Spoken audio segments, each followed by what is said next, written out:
Bismillahirrahmanirrahim. Assalamualaikum warahmatullahi wabarakatuh. Alhamdulillahirabbil alamin wassalatu wassalamu ala asrofil anbiya'i wal mursalin wa ala alihi wa sahbihi wa man da'a bi da'watihi wa iltazama bi tariqatihi wa tarasama khutah jalal aqidatan islamiyatan asasan fikratih wa ahkama syar'iyyatan miqyasan a'malih wa masdarani ahkamih. Asyhadu an la ilaha illallah wa asyhadu anna Muhammadan abduhu wa rasuluhu la nabiyya ba'da. Wa qala Allahu ta'ala fil kitabihil karim, a'udzu billahi minasyaitonir rajim. Bismillahirrahmanirrahim. Wa ukhra lam taqdiru 'alaiha qad ahatallahu biha wa kana Allahu ala kulli syai'in qadir. Alhamdulillah, puji dan syukur senantiasa kita panjatkan kepada Allah Subhanahu wa taala atas rahmat dan karunia-Nya, atas rahman dan rahimnya kita pada hari ini bisa berjumpa kembali dalam keadaan yang insyaallah kita masih beriman kepada Allah Subhanahu wa taala. Setelah melaksanakan ibadah salat Isya, kita kemudian bisa melanjutkan kajian kita.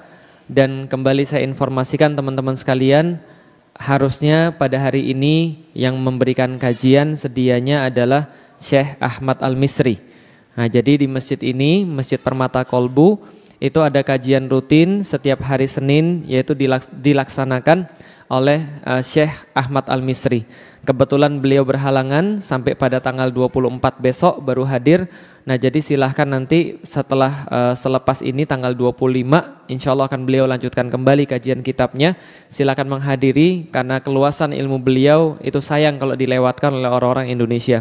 Jadi Anda bisa bayangkan ada orang Mesir sudah menguasai banyak ilmu di sana, sengaja datang ke Indonesia karena dia melihat Indonesia ini adalah sebuah negeri yang sangat besar dan sangat potensial. Nah, jadi silahkan nanti menyambung kajiannya pada tanggal 25, insya Allah beliau sudah balik lagi ke sini, sedangkan yang di depan hanya badalnya saja, hanya penggantinya beliau saja sementara beliau kembali ke Mesir. Nah, jadi ini perkenalkan masjidnya namanya Masjid Permata Kolbu. Kajiannya setiap hari Senin. Selain hari Senin, hari apa lagi, Ustaz? Rabu malam. Jam? Ba'da Isya sama ya, Senin dan Rabu malam. Jadi silahkan diramaikan khususnya teman-teman yang berada di dekat-dekat sini. Karena di zaman-zaman fitnah tidak ada yang bisa untuk melawan zaman-zaman itu kecuali ilmu. Dan ilmu itu insya Allah terletak pada para ulama.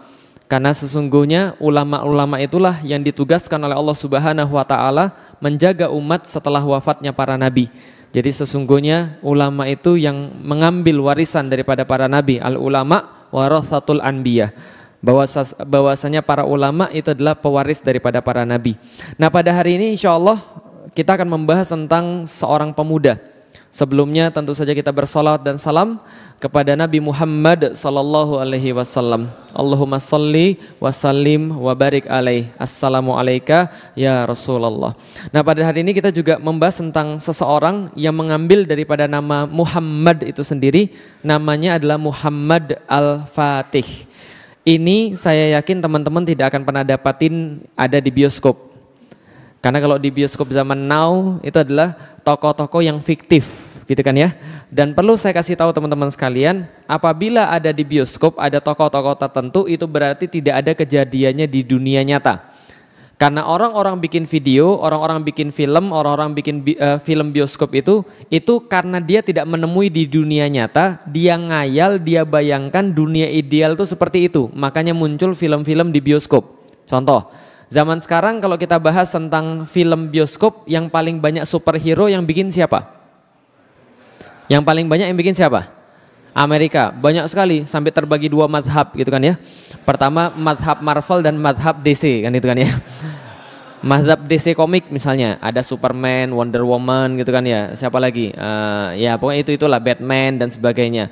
Mazhabnya Marvel ada Avengers gitu kan ya, ada Hulk, ada Thor, ada siapa lagi, Spider-Man, ada Captain America. Ustadz kok hafal? Itu sisa-sisa jahiliyah masa lalu. Nah, Tapi kita balik lagi. Lah kenapa di Amerika banyak superhero? Bukan berarti tidak ada alasan teman-teman sekalian. Di Amerika banyak superhero karena Amerika itu pernah dinobatkan menjadi the most dangerous place on earth. Jadi tempat yang paling berbahaya di seluruh dunia itu adanya di Amerika. Lah kenapa? Setelah mereka mendata diri mereka sendiri, ternyata mereka dapat di Amerika itu, kalau saya tidak salah, itu setiap 30 detik terjadi perampokan. Jadi terjadi perampokan. Setiap 1,5 jam terjadi pemerkosaan. Setiap beberapa hari sekali terjadi pembunuhan. Bahkan homicide itu lebih besar daripada pembunuhan-pembunuhan yang lain. Jadi kemarin ketika kasus Texas, masih ingat ada orang nembakin, bukan Texas, Los Angeles. Itu ada orang nembak-nembakin di Las Vegas gitu kan ya, bukan Los Angeles, Las Vegas ya. Nembak-nembakin orang itu, ada berapa di situ yang luka? Sekitar 500 orang luka. Gitu kan ya, 500 orang luka karena tembakan-tembakan itu, dan tidak sedikit ada yang mati di situ. Nah, ketika itu terjadi, saya membuka satu data bahwa Obama ketika masih berkuasa, dia bilang begini, kalau Anda takut sama teroris, Anda harus hitung berapa yang mati karena teroris yang Anda klaim sebagai kejahatan paling besar di dunia dibandingkan dengan kasus homicide.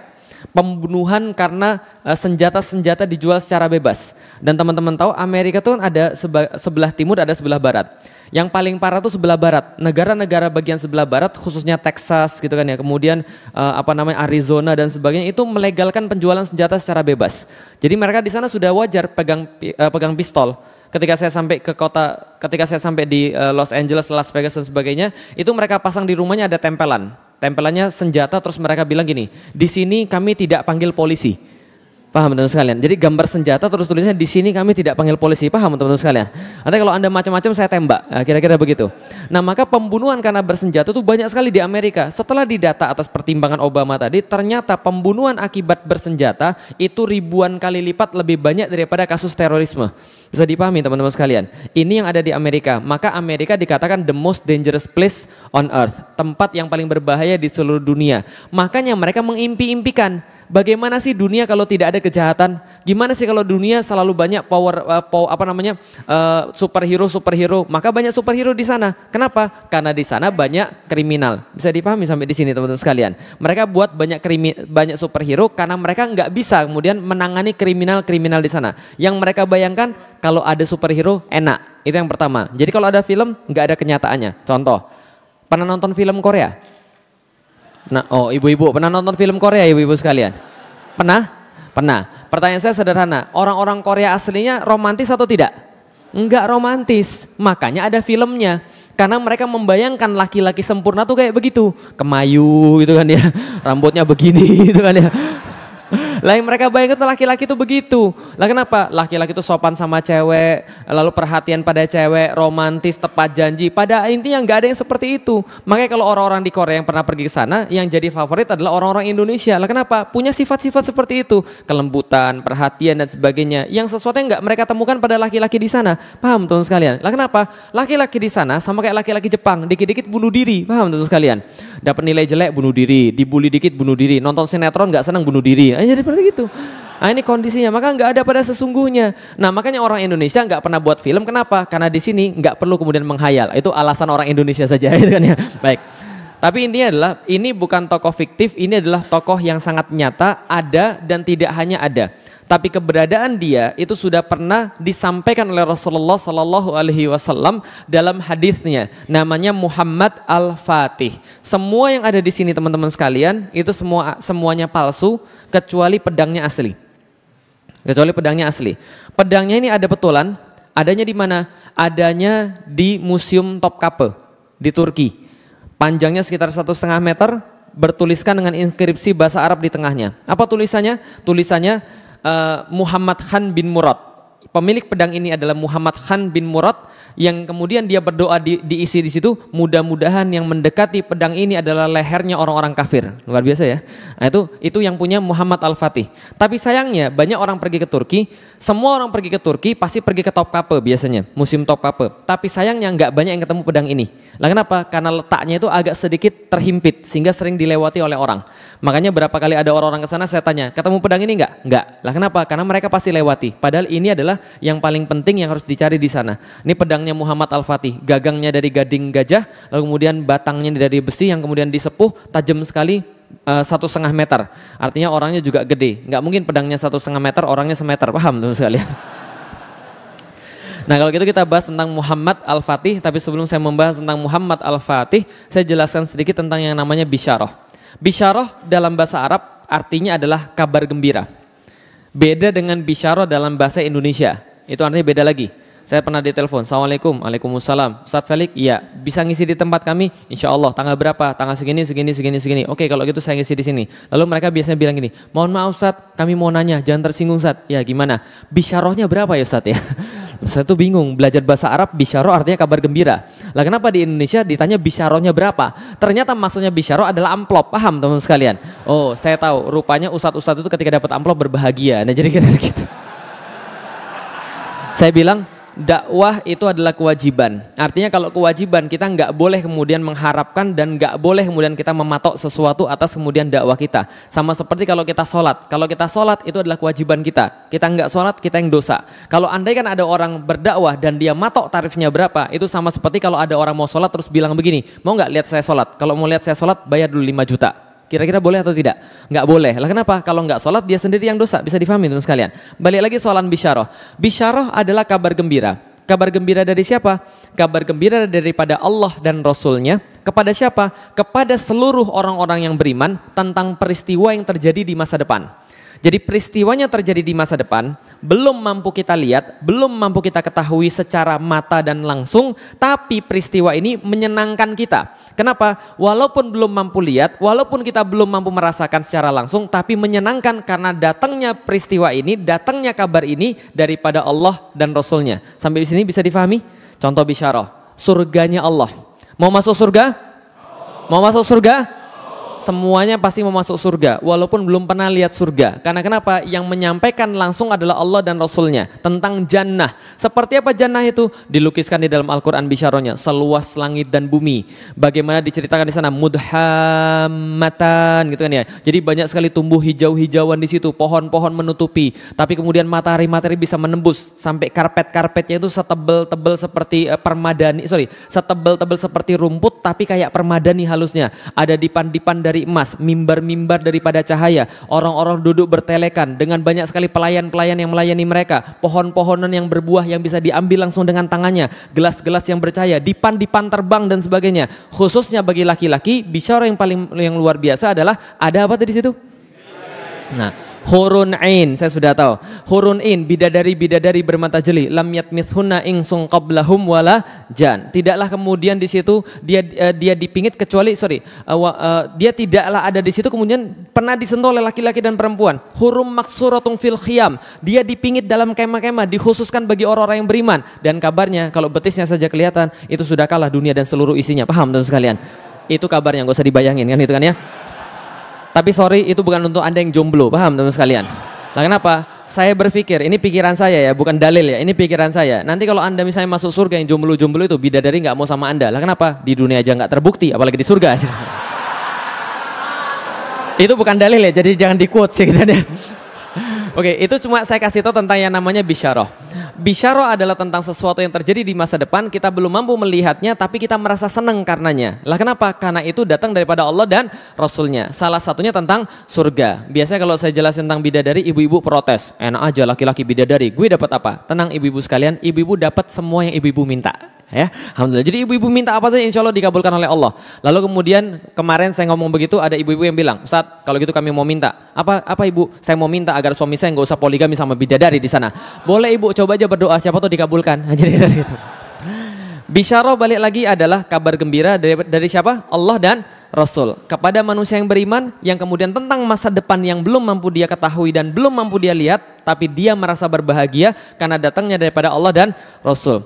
Tapi tidak hanya urusan di dunia, tidak hanya urusan di akhirat, tapi urusan juga di dunia. Maka saya gambarkan pakai gambarnya, ini sebuah padang rumput yang sangat terik, lalu ada tempat berteduh. Bagi saya, bisyarah itu adalah tempat berteduh di tengah-tengah tempat yang terik. Bagi saya bisyarah adalah tempat berharap di tengah-tengah keputusasaan. Jangan antum sangka orang yang berdakwah itu tidak pernah merasa putus asa. Jangan antum sangka orang yang berdakwah itu nggak pernah merasa sedih. Mereka kadang-kadang merasa sedih, sering malah merasa sedih. Kadang-kadang mereka merasa putus asa, merasa ini gimana lagi caranya. Kalau seandainya itu terjadi pada saya, futur kemudian ya, lalu kemudian merasa capek, merasa sedih, lalu saya ingat bisyarah. Karena bisyarah itu ibarat tempat berharap. Lah kenapa? Kalau kita nggak punya bisyarah, mungkin dari dulu saya sudah berhenti dakwah. Atau bahkan mungkin dari dulu saya sudah keluar lagi daripada Islam. Lah kenapa? Bagaimana tidak teman-teman sekalian? Gimana cara kita bisa berharap pada dakwah ini kalau cuma pakai logika? Kalau cuma pakai mata, yang kita lihat justru berkebalikan dengan yang kita dakwahkan. Coba antum bayangkan, 3 hari 3 malam kita dakwah, capek, letih, lesu, lemah, loyo. Yang sadar cuma berapa orang?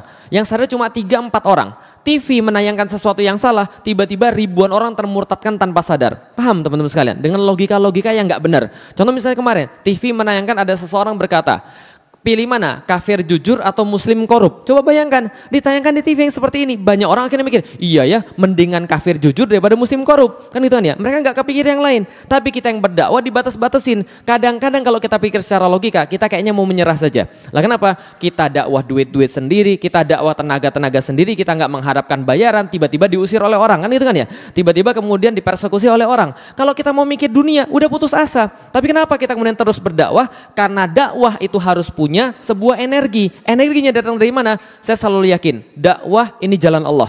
Yang namanya jalan Allah, Allah nggak mungkin akan buntukan jalan itu. Allah yang ngasih jalannya. Lah kenapa? Itu bisyarah. Saya sudah tahu dakwah ini adalah sesuatu jalan yang membosankan. Tahu kenapa membosankan teman-teman sekalian? Karena dakwah itu ujungnya kita sudah tahu. Pernah nonton film terus ujungnya sudah tahu? Membosankan nggak? Nah bagi saya dakwah itu membosankan. Lah kenapa? Karena kita berjalan di satu jalan yang ujungnya kita sudah tahu. Apa ujungnya? Allah sudah kasih tahu. Ujung jalan dakwah menang antum. Paham kira saya? Jadi nggak ada keterkejutan gitu kan ya. Ujung dakwah ini pasti menang. Membosankan jalan ini kan gitu kan ya. Lah karena saya kemudian meyakini bahwa jalan ini membosankan, ujungnya pasti kemenangan, maka saya kemudian terus berdakwah. Bisa dipahami teman-teman sekalian. Itu adalah sedikit kemudian logikanya. Nah artinya dakwah ini menjadi menarik karena kita punya bisyarah. Nah kalau kita bicara bisyarah, contohnya seperti ini. Saya masuk Islam 3 minggu kemudian saya ngomong pada bapak saya, Felix masuk Islam. Bapak saya bilang apa? Kamu gila kamu ya? Enggak gila. Masukan setan kamu ya? Mana ada kemasukan setan seganteng ini? Oh enggak, kamu berarti kemasukan jin. Enggak. Lalu bapak saya tanya, kenapa kamu masuk Islam? Saya bilang, saya masuk Islam karena saya tahu Islam adalah agama yang paling benar. Bapak saya tanya, menurutmu yang lebih banyak enggak makan non muslim atau yang muslim? Muslim pi. Menurutmu yang lebih banyak enggak sekolah yang non muslim atau yang muslim? Muslim pi. Menurutmu yang lebih banyak enggak kemudian enggak tepat janji dan sebagainya muslim atau non muslim? Muslim pi. Lalu bapak saya bilang, kenapa kamu masuk Islam? Saya bilang, pi itu muslim bukan Islam. Islam satu sisi, muslim di sisi yang lain. Kalau papi lihat zaman sekarang banyak muslim tapi nggak mau tahu tentang Islam. Wajar hidup mereka seperti itu karena mereka tidak menerapkan Islam. Bapak saya tanya, kalau gitu kenapa kamu masuk Islam? Karena Islam agama yang paling benar. Kamu sok tahu, baru masuk Islam tapi sok tahu. Bapak saya bilang begitu. Lalu saya bilang memang inilah kenyataannya. Lalu bapak saya tanya, kalau gitu papi mau tanya, berapa orang-orang kayak kamu dan teman-temanmu itu yang merasa bahwa kamu paling tahu tentang Islam dan berapa banyak yang harus disadarkan? Saya bilang gini, mungkin di Indonesia nggak lebih 3% daripada orang-orang muslim yang benar-benar mau tahu tentang Islam, benar-benar mau belajar tentang Islam dan berkorban segala-galanya untuk Islam. Itu dulu tahun 2002 ketika saya baru masuk Islam. Sekarang berubah jauh. Apa berubah jauhnya? Coba lihat 5 tahun yang lalu, ada nggak masjid bisa sepenuh ini? Ada nggak masjid bisa sepenuh ini? Nggak ada. 5 tahun yang lalu ada nggak orang kerudung sebanyak ini? Nggak ada. 2002 itu jawaban saya pada bapak saya. Bapak saya bilang, kalau gitu Lik, menurutmu 3% itu yang tahu tentang Islam mau merubah yang 97%? Iya, saya bilang. Itulah dakwah. Bapak saya bilang, kamu gila Lik, logikamu dari mana? Yang ada 3% yang diubah 97%. Bukan 97% yang diubah 3%. Kamu belajar matematik nggak sih Lik? Saya bilang begini, alhamdulillah, betul itu logika matematik begitu. Untungnya Tuhan saya nggak pakai logika matematik. Tuhan saya logikanya sederhana. Kalau dia mau sesuatu, maka dia berkata kun, fayakun. Kalau dia berkata jadi, maka jadi. Itu logika Tuhan saya. Nah karena saya tahu kemudian karena Allah punya kehendak seperti itu, maka jadilah, maka saya tetap berdakwah. Paham teman-teman sekalian? Karena ada janji daripada Allah, kalau kita berdakwah kita pasti menang. Kalau kita dakwah kita pasti kemudian bisa mewujudkan. Bisa difahami teman-teman sekalian? Itu janji Allah ketika di akhirat. Di dunia bukan gak ada. Gimana cara menjaga semangat? Harus kita meyakini bisyarah. Bagaimana contohnya? Ini salah satu contohnya. Belajar sejarah. belajar geografi. Kata Allah di dalam Al-Quran, jadi banyak Allah turunkan kisah-kisah di dalam Al-Quran itu untuk menguatkan hati Anda dan supaya Anda mengambil pelajaran. Kalau Rasul saja hatinya bisa dikuatkan karena kisah-kisah dalam Al-Quran, masa antum tidak bisa? Nah kalau seandainya Allah kemudian mengatakan bahwa kisah-kisah bisa menguatkan hati kita untuk berdakwah, masa kita tidak bisa dikuatkan dengan kisah-kisah tertentu? Nah ini kisahnya, ini ceritanya. Di mana ini? Timur Tengah, bagus. Itu pasti anak IPA tapi nggak lulus. IPS nyogok gitu kan. Bingung gitu kan, IPA nggak lulus, IPS nyogok gitu. Oke, kalau gitu coba lihat. Ini dunia teman-teman sekalian, dan dunia zaman dulu nggak sesulit dunia zaman sekarang. Dunia zaman dulu orang cuma membagi dua. Kenalnya apa? Timur, barat, selesai. Gitu aja. Cuma dua. Timur, barat. Timur Persia, barat Romawi. Maka yang tengah-tengah itu namanya Timur Tengah. Kenapa tengahnya di situ? Karena awal peradaban di situ. Cradle of life adanya di situ, cradle of civilization adanya di situ. Nah, maka kalau kita bagi tengahnya di sini, gitu kan ya, maka sebelah sini namanya timur, sebelah sini namanya barat. Maka timur dikuasai Persia yang pada saat itu sudah berusia 1000-an tahun. Sementara barat dikuasai Romawi yang berusia 600-an tahun. Kapan ini kemudian peta terjadi? Ini peta terjadi tahun 622 Masehi. Kapan waktu 622 Masehi? 1 Hijriah. Sekarang sudah berapa Hijriah? Baik, terima kasih. Nah ini 1 Hijriah ketika Rasul hijrah dari Mekah ke Madinah. Ini bukan bendera ISIS ya, jelas ya. Sudah saya jelasin kemarin bahwa ini bendera Rasulullah. Nah kalau Anda nggak percaya berarti Anda jangannya temannya abu-abu tadi kan ya. Bendera Rasulullah saya pasang di sini, artinya apa? Ketika Rasulullah masih hidup dan hijrah ke Madinah, maka kondisi di dunia pada saat itu ada Persia dan ada Romawi. Jadi cerita seperti itu, ada Persia dan ada Romawi. Ceritanya teman-teman sekalian, 100 tahun, 50 tahun setelah Rasulullah Shallallahu Alaihi Wasallam wafat, kurang dari 50 tahun, ini Persia semua dikuasai oleh Islam. Bayangkan, wilayah sebesar ini 7,3 juta kilometer persegi, ini semua dikuasai Islam. Oleh siapa? Oleh panglima-panglima Islam Sa'ad bin Abi Waqqas dan Khalid bin Walid. Dihabisin semuanya. Maka kemudian semua itu masuk dalam wilayah Islam 7,4 juta kilometer persegi dan wilayah Islam jadi besar sekali. Tinggal pada saat itu Islam vs Romawi. Bisa dibayangkan pada waktu itu? Oke, ceritanya tahan sampai di sini. Saya tanya pada Anda dulu. Kalau Anda sekarang dikasih gratis untuk pergi ke satu kota, dibayarin full, Anda pilih pergi ke kota mana selain Mekah dan Madinah? Pengen pergi ke mana? Turki itu negara. Kota mana? Istanbul. Selain Istanbul apa lagi? Al-Quds. Selain Al-Quds apa lagi? Hah? Di mana tuh? Oh Syam itu tempat. Kotanya. Hah? Roma. Selain Roma apa lagi? Madrid. Selain Madrid apa lagi? Manchester, Barcelona. Itu bola semua itu pasti. Zaman dulu belum ada Barcelona, belum ada Madrid, belum ada Manchester, belum ada yang namanya segala-galanya, apalagi Jakarta belum ada. Semuanya waktu dulu kalau ditanya, kamu mau pengen pergi ke kota mana? Pasti jawabannya salah satu di antara dua. Lah kenapa? Karena dua kota ini paling terkenal di dunia pada masanya. Pertama namanya Konstantinopel, yang kedua namanya Roma. Setelah Islam menaklukkan kota-kota di Persia dan peradaban Persia sudah sangat tua sekali, peradaban dipegang oleh orang-orang Romawi. Romawi terbagi dua, namanya Romawi sebelah timur dan Romawi sebelah barat. Romawi sebelah barat penguasanya orang-orang Latin, Kristennya Kristen Katolik, maka ibu kotanya ada di Roma. Romawi sebelah timur orangnya orang-orang Yunani, nama agamanya Kristen Ortodoks, maka ibu kotanya ada di Konstantinopel. Sampai di sini paham teman-teman sekalian? Inilah dua kota yang paling penting, paling kuat, paling indah di dunia. Kenapa dua kota ini selalu disebut-sebut? Pertama, Konstantinopel, sebuah kota yang sangat indah sekali teman-teman sekalian, yang kabarnya di dalam pagar-pagar kota itu terdapat jumlah gereja yang lebih banyak daripada jumlah hari dalam setahun. Paham teman-teman sekalian?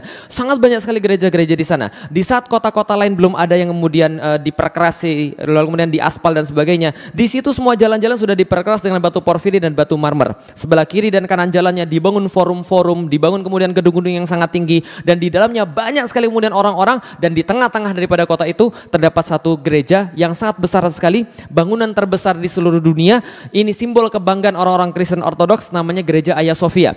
Hagia Sophia ini saking kerennya teman-teman sekalian, orang-orang semua berebut ke sana seolah-olah orang pengen pergi ke satu tempat yang paling indah di dunia pada saat itu. Ada seorang pengembara daripada Rusia, datang 3 bulan jalan dari Rusia sampai dengan ke Konstantinopel. Sampai ke Konstantinopel, dia nulis dalam catatan hariannya, kami masuk ke dalam Hagia Sophia. Dan ketika kami masuk, kami langsung tersesat. Bahkan kami tidak bisa membedakan, kami masih di dunia atau kami sudah sampai ke surga. Paham teman-teman sekalian? Itu catatan dia saking indahnya. Lah kenapa? Ini tempat segede Istiqlal. Bahkan lebih gede daripada Istiqlal teman-teman sekalian. Kubahnya lebih gede daripada Istiqlal. Dan bayangkan setiap kemudian dinding-dindingnya ditahta dengan batu-batu permata. Ada emas-emas kemudian dalam beberapa kemudian mozaik-mozaiknya di situ. Dan kalau matahari kemudian menyinari, itu berkilauan ke seluruh tempat Hagia Sophia ini. Sangat keren sekali. Orang-orang merasa sudah sampai kayak di surga. Yang kedua namanya Roma. Kota ini kalau tidak ada Konstantinopel sudah pasti kota nomor 1 di dunia. Lah kenapa? Pusat penyebaran Kristen Katolik dan kebanggaannya orang-orang Latin. Pernah menjadi ibu kota daripada Romawi, pernah menjadi ibu kota daripada kemudian yang lain-lainnya. Dan di dalam kota ini ada banyak alun-alun. Di Jakarta ada berapa alun-alun? Mungkin setiap wali kota ada alun-alunnya sendiri. Di sini alun-alunnya ratusan. Dan di setiap alun-alun itu ada minimal 2 air mancur. Dan setiap air mancur di kota Roma yang jumlahnya ratusan itu setiap air mancurnya sampai detik saya berbicara itu bisa langsung diminum. Nah kenapa? Karena airnya ditarik dari mata air yang ada di pegunungan-pegunungan di sekitar kota Roma. Ini adalah kota yang kedua paling hebat di dunia, namanya kota. Oke, berarti ada 2 kota. 1 kota? 2 kota? Dan dua-duanya ini sama-sama disebutkan oleh Rasulullah Sallallahu Alaihi Wasallam setelah hijrah dari Mekah ke Madinah. Kapan? 5 Hijriah. Ada perang yang sangat luar biasa terjadi di antara kaum muslimin yang kelak akan diingat sebagai perang termasuk yang paling parah dalam sejarah Islam. Apa nama perangnya? Perangnya perang apa namanya? Perang Parit, betul. Namanya perang Khandaq atau dalam bahasa Al-Quran disebut dengan perang Ahzab. Diabadikan oleh Allah dalam surat Al-Ahzab, surat ke-33, surat Al-Ahzab. Lah kenapa dikatakan Al-Ahzab? Karena pada saat itu Ahzab itu artinya kelompok-kelompok yang bergabung. Jadi kalau Hizb artinya kelompok, kalau Ahzab itu koalisi kelompok-kelompok. Siapa yang berkoalisi? Orang-orang kafir Quraisy, orang-orang Yahudi, orang-orang munafik, mereka berkoalisi kumpul 10.000 pasukan. Mereka bilang, kita kalah pada Badar, kita kalah pada Uhud. Uhud itu menurut orang banyak Islam yang kalah. Enggak, itu mereka merasa kalah besar ketika perang Uhud. Kita kalah pas Badar, kita kalah pas Uhud, maka kita harus menghabisi Muhammad langsung sampai ke akar-akarnya. Gimana caranya? Kumpulkan pasukan terbesar yang mampu kita kumpulkan, 10.000 orang jalan dari Mekah ke Madinah ingin menghabisi Rasulullah Sallallahu Alaihi Wasallam. Tapi ternyata mereka salah perhitungan. Lah kenapa? Rasulullah punya intel yang canggih. 6 hari mereka mau sampai ke Madinah, intel Rasul membocorkan rahasia ini. Siapa intelnya? Jibril. Paham teman sekalian? Nah, Jibril bilang, ya Rasulullah, ini di Madinah ada yang mau nyerang, 6 hari lagi nyampe. Berapa pasukannya? 10.000 ya Rasulullah. Rasul bilang, 10.000 orang datang ke sini mau menghancurkan kita. Hitung pasukan kita ada berapa? Setelah dihitung mereka dapat, ya Rasulullah, ada 3.000 orang yang siap berperang. Di antara kaum laki-laki kita 3.000 orang. Secara logika, ya lihat, secara logika, secara pandangan mata, yang menang siapa? 3.000 atau 10.000? Rasul bilang jangan khawatir. Siapa yang punya usul angkat tangan? Salman Al-Farisi angkat tangan. Ya Rasulullah, saya punya usul ya Rasulullah. Apa Salman? Kami dulu di Persia, kalau kami berperang dengan orang yang jumlahnya lebih banyak daripada kami pakai parit. Makanya namanya perang parit. Kami buat parit yang memisahkan antara kami dan mereka. Kami bisa ambil tanahnya, tumpuk ke atas, kami pasang pasukan pemanah, kami panah mereka. Tapi kami tidak jamin menang karena pasukan mereka jauh lebih besar daripada pasukan yang kita punya. 10.000 lawan 3.000. Maka Rasulullah katakan nggak ada masalah, bikin paritnya. Maka dibuatlah parit memanjang sebelah utara Madinah itu sejauh 8 km. Berapa panjang? 8 km. 8 km kalau di Jakarta dari mana sampai ke mana? Dari mana sampai ke mana? Saya sudah hitung, tenang. Cawang sampai Semanggi. Itu 8 km. Dan bayangkan 8 km itu bukan di Indonesia, tapi galinya di Arab. Kalau gali di Indonesia pakai cangkul selesai. Pernah ke Arab? Pernah ke Arab? Kalau nanti belum, saya doakan mudah-mudahan pergi umroh ke sana minimal sekali. Amin. Kalau sampai ke sana tolong pegang tanahnya dan Anda coba pikirkan itu nggak bisa digali pakai cangkul. Cara gali tanah di Arab itu bawa pakai lembing. Tahu lembing? Lembing tahu? Pecahin tanahnya, angkut batunya ke atas, lalu kemudian bikin lubang. Dan ini paritnya menurut Salman sudah dikasih batasan, lebarnya harus 5 meter, dalamnya harus 3 meter. Supaya kalau ada kuda nggak bisa lompat, kalau lompat jatuh nggak bisa naik lagi. Bisa difahami teman-teman sekalian. Bayangkan 8 km, lebarnya 5 meter, dalamnya 3 meter. Dan ini harus diselesaikan dalam waktu 6 hari. Stres semua orang teman-teman sekalian. Semua disuruh kemudian untuk menggali parit. Nggak hanya orang muslim, orang Yahudi juga diperintahkan untuk gali parit. Lah kenapa? Berdasarkan perjanjian Madinah, kalau Madinah diserang, Yahudi harus ikut-ikutan. Tapi mereka cuma ikut-ikutan dan mereka sebenarnya sudah bikin makar. Karena mereka sudah mau kemudian menyerang kaum muslim ketika pasukan Ahzab tiba. Paham teman-teman sekalian? Mereka sudah bikin kong kali kong sama pasukan Ahzab sebenarnya. Pura-pura aja di sana. Maka digalilah parit. Ketika digali parit, banyak orang-orang kemudian merasa tertekan luar biasa. Lah kenapa? Panas luar biasa. Paritnya 8 km, lebarnya 5 meter, dalamnya 3 meter, susahnya minta ampun, panas dan makanannya. Menurut salah satu athar, para sahabat itu berbaris, mencelupkan tangannya di sebuah air, lalu kemudian angkat tangan yang basah, celupin kemudian ke gandum. Berapa yang nempel di tangan, itulah jatah makan untuk sehari. Paham teman sekalian? Ini kemudian yang terjadi pada para sahabat, maka wajar banyak sekali tekanan. Al-Quran menceritakan, ada yang berkata pada Rasulullah, "Itsja'akum min fawqikum wa min asfala minkum." Ingat ketika datang kepadamu cobaan-cobaan daripada Allah, dari depan dan dari belakang kalian, itzaqatil absara, ketika pandangan kalian menjadi bergetar, lalu kemudian dan sampailah kemudian jantung itu sampai ke leher. Gitu kan ya, wa balaghatil qulubul hanajir, dan kemudian sampai jantung tuh seolah naik ke leher. Kenapa? Saking kagetnya pada saat itu. Pada saat itu ada yang berkata kemudian pada Allah dan Rasulnya dengan prasangka-prasangka yang enggak baik. Wa yadhunnuna billahi dzununa, kata Allah, dan kemudian mereka berprasangka dengan Allah dengan prasangka-prasangka yang buruk. Apa yang terjadi kemudian? Ada yang berkata pada Rasulullah, "Ya Rasulullah, saya izin pulang ya." Loh, emang ada apa? Ini ada anak-anak di rumah pada belum makan. Kan sebagai seorang suami sekaligus sebagai seorang ayah, saya harus memberi makan mereka. Bukankah itu adalah sebuah perintah Islam ya Rasulullah? Sudah salah pakai dalil lagi, paham teman sekalian? Mundur nggak balik lagi. Ya Rasulullah, saya mau jaga istri saya. Mundur nggak balik lagi. Tinggal bersama Rasul 2 kelompok orang yang sedang menggali parit. 1 yang benar-benar beriman. 2 Yahudi yang terpaksa. 1 siapa? Yang benar-benar beriman. Yang kedua siapa? Yahudi yang terpaksa. Dan ketika itu terjadi teman-teman sekalian, ada sahabat ketika gali parit, lalu kemudian lagi capek-capekan mereka istirahat bersama Rasulullah. Ada yang nanya begini, "Ya Rasulullah, besok yang kita taklukkan kira-kira yang mana ya Rasul? Konstantinopel atau Roma?" Bingung ya? Bingung. Oke, saya jelasin lagi. Mereka lagi ada di mana? Lagi ada di mana mereka? Madinah. Besok diserang oleh berapa pasukan? Lagi ngapain mereka? Berapa panjangnya? Berapa lebarnya? Dalamnya? Makanannya? Gandum dicelup kemudian dijilatin untuk seharian. Dan mereka pas lagi capek-capekan seperti itu ngomong, "Ya Rasulullah, besok yang kita taklukkan Konstantinopel atau Roma." 2 kota terbaik di dunia yang mereka sama sekali nggak pernah lihat, mereka sama sekali kemudian nggak pernah ke sana, cuma dengar doang bahwa ini kota yang terbaik. Ngomong-ngomong teman-teman sekalian, kalau Anda sekarang lagi ada di Madinah, naik pesawat pergi ke Istanbul itu 3 jam teman-teman sekalian.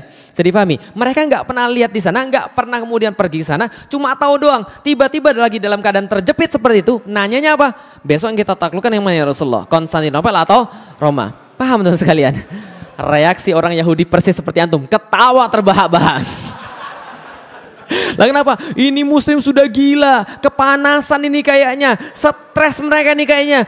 Gila mereka, besok udah mau mati, ke WC aja nggak sempet. Mereka ngomongin tentang Konstantinopel dan Roma. Ternyata jawaban Rasulullah SAW luar biasa. Jawaban Rasulullah adalah dengan peristiwa seperti itu, Madinatu Hirakla tuftahu awalan. Yang akan kalian taklukkan terlebih dahulu, wahai sahabat-sahabatku yang terkasih, adalah kotanya Heraklius atau Konstantinopel yang Anda taklukkan terlebih dahulu. Mendengar ini para sahabat senang luar biasa, dan orang Yahudi berkata, wajar aja muslimnya gila, bosnya juga gila. Paham sekalian? Itu tertulis di Sirah Ibnu Ishaq. Silakan baca. Mereka berkata, Muhammad sudah gila. Ingat yang kemarin kita sudah bahas bahwa Muhammad dijuluki oleh orang-orang Yahudi Al-Majnun. Kenapa dijuluki Al-Majnun? Sering berkata sesuatu yang gak masuk akal. Dan seolah-olah ini nggak mungkin, ini ngayal. Maka orang bilang Muhammad Majnun, Muhammad gila. Lah kenapa? Orang-orang anak-anak buahnya gila, wajar karena bosnya juga gila. Paham teman sekalian? Orang Yahudi berkata Muhammad stres karena hari ini pun mereka tidak sempat pergi ke WC, tapi mereka berbicara tentang Konstantinopel dan Roma. Bisa difahami sampai di sini teman-teman sekalian. Perang selesai, dimenangkan oleh kaum muslimin. Cerita lengkapnya silakan baca dalam surat Al-Ahzab surat ke-33 ayat 1 sampai selesai gitu kan ya. Nah, di situ ada semua. Tapi setelah selesai perang ini muncul satu hadis yang sangat luar biasa lagi. Ini hadisnya, la tuftahanal Konstantiniyah fala ni'mal amiruha wala ni'mal jaishu dzalikal jaish. Akan ditaklukkan kota Konstantinopel oleh kalian. Dalam hadis yang lain, la tuftahanal Konstantiniyah ala yadi rajulin. Akan ditaklukkan Konstantinopel di tangan seorang pemuda. Sebaik-baik panglima itulah dia, sebaik-baik pasukan yang dia pimpin. Bisa dipahami teman sekalian. Jadi kalau teman-teman main ke rumah saya, ini hadis terpampang luar biasa mesra di ruang tamu saya ya. Jadi la tuftahanal Konstantiniyah fala ni'mal amiruha wala ni'mal jaisu dzalikal jais. Rasul berkata, akan ditaklukkan kota Konstantinopel. Kalau kalian masih nggak percaya, saya jamin la tuftahannal Konstantiniyah. Dalam bahasa Arab, yang tahu tentang gramatika bahasa Arab, ini kalimat ngeri. Lah kenapa? Ada lam di situ dan kemudian nunnya kemudian ditasydid. La tuftahannal Konstantiniyah. Digabungkan dengan fiil mudhari. Artinya apa? Kalau dalam bahasa Sunda, pasti pisan. Sudah pasti pisan. Sudah pasti tenan. Nah, kira-kira begitu. Itu 2 kali ditegaskan oleh Rasulullah. Akan pasti kalian menaklukkan Konstantinopel beneran. Dan sebaik-baik penakluknya adalah dia. Dan sebaik-baik pasukannya adalah dia. Pujian Rasul bagi penakluk Konstantinopel dan pasukan-pasukannya. Kalau Anda berada di situ, pas Rasul masih hidup, Anda mau nggak jadi orangnya? Oh, jangankan antum, semua sahabat tuh pengen semua jadi orangnya. Semua berusaha agar jadi orang yang dimaksud dan orangnya nggak tanggung-tanggung. Siapa yang pertama? Namanya Abu Ayyub Al-Ansari. Tahu Abu Ayyub Al-Ansari? Kenal Abu Ayyub Al-Ansari? Kenal. Kapan kenalannya? Tahu Abu Ayyub Al-Ansari? Tahu. Siapa Abu Ayyub Al-Ansari? Dia sahabat besar Rasulullah yang diiriin oleh para sahabat. Lah kenapa? Rasul ketika hijrah itu dari Mekah ke Madinah, nginep di rumah beliau 7 bulan sampai Masjid Nabawi jadi. Jadi antum bisa bayangin ya, Rasul nginep di rumah dia. Orang bilang semuanya, gila. Kalau zaman sekarang ngomongnya gini, gila, ini orang paling mulia nginep di rumah dia, maka seisi rumah itu menjadi mulia semua. Rumah siapa? Abu Ayyub Al-Ansari. Beliau pembawa bendera la ilaha illallah Muhammad Rasulullah, panji Rasulullah ketika perang Badar. Maka ketika kemudian waktu itu dia menemukan Rasulullah sudah wafat, usianya sudah 80 tahun, Rasul sudah wafat. Dia menemui seseorang namanya Yazid bin Muawiyah. Yazid anaknya Muawiyah, khalifah setelah Abu Bakar. Maka ketika dia menemui Yazid, dia dapat berita Yazid mau pergi untuk ke Konstantinopel, mau menaklukkan Konstantinopel. Maka dia bilang sama Yazid, Yazid bapak ikut. Yazid bilang, jangan pak. Lah kenapa? Bapak kan sudah tua. Anda kenal dengan orang 80 tahun? Kenal dengan orang 80 tahun? Kira-kira kalau ada kakek-kakek sekarang 80 tahun, kira-kira kondisinya seperti apa? Hidup segan mati tak mau kan itu kan ya. Nah ini 80 tahun pengen ikut jihad. Jangan nanti merepotkan, sudah di rumah saja. Enggak saya mau jihad. Jangan bapak di rumah saja. Enggak saya mau jihad. Loh kenapa kamu maksa betul? Dia bilang saya punya janji pada Rasulullah yang belum saya tepati dan saya pengen tepati kepada Rasulullah Sallallahu Alaihi Wasallam. Janji apa wahai kakek? Enggak perlu saya kasih tahu kamu. Pokoknya saya bawa saja. Dibawalah Abu Ayyub dalam ekspedisi yang pertama itu. Kemudian di tengah jalan Abu Ayyub yang sudah renta itu kemudian sakit-sakitan sekarat. Sebelum meninggal beliau berpesan, tolong mayat saya nanti jangan dikubur dimanapun. Saya akan ridho kalau mayat saya kamu nanti bawa dengan kuda yang paling cepat, kuda yang paling kuat, hantarkan saya di tempat yang paling dekat dengan Konstantinopel yang mampu kamu hantarkan. Supaya kenapa? Karena supaya saya bisa menunaikan janji saya pada Rasulullah. Apa janjimu? Saya pernah berkata pada Rasulullah ketika masih hidup, ya Rasulullah, aku pengen mendengarkan gemerincing pedang dan derap kaki kuda pasukan penakluk Konstantinopel. Maka mayat Abu Ayyub yang meninggal itu dibawa oleh Yazid bin Muawiyah, dikuburkan tepat di depan tembok Konstantinopel, supaya janji dia pada Rasulullah pengen mendengar gemerincing pedang dan derap kaki kuda itu bisa terwujud dan kemudian bisa dipenuhi oleh Abu Ayyub Al-Ansari. Kalah pasukan tadi, kalahkan apa? Karena nggak ada persiapan. Berikutnya Maslama bin Abdul Malik bawa 120.000 pasukan pergi ke Konstantinopel, nggak bisa menaklukkan. Kenapa nggak bisa? Mereka nggak perhitungan musim dingin, salju di mana-mana, pasukan habis semuanya. Harun Al-Rasyid bawa kemudian pasukan banyak, nggak bisa menaklukkan. Bayezid pertama, Murad kedua bawa pasukan, nggak bisa menaklukkan. Padahal dua orang ini sangat pintar perang, tapi nggak mau menaklukkan. Lah kenapa nggak mau menaklukkan? Nih coba lihat teman sekalian. Ini peta di daerah Turki yang sekarang. Lihat, ini selat paling penting di dunia pada masa itu namanya Selat Bosforus. Kenapa paling penting? Karena Selat Bosforus memisahkan antara Eropa dan Asia. Jelas sampai di sini? Selat Dardanel, Laut Marmara, Laut Hitam. Laut Hitam di atas, Laut Marmara di bawah, ini Selat Bosforus yang memisahkan antara Asia dan Eropa. Nah, kalau gitu coba kita lihat, ini Istanbul yang sekarang, Konstantinopel yang dulu. Nah, ini yang warna merah. Ini kota ini adalah wilayahnya. Artinya apa? Ini kota memang kota paling kuat pada zaman dulu. Napoleon Bonaparte yang ahli perang mengatakan, andaikan dunia ini jadi sebuah negara, maka ibu kotanya tidak akan diperdebatkan. Pastilah Konstantinopel. Yaitu adalah kota yang kita bicarakan. Apa Konstantinopel? Nih Konstantinopel. Kota dari udara. Konstantinopel bentuknya kayak segitiga. Ingat baik-baik, bentuknya kayak segitiga.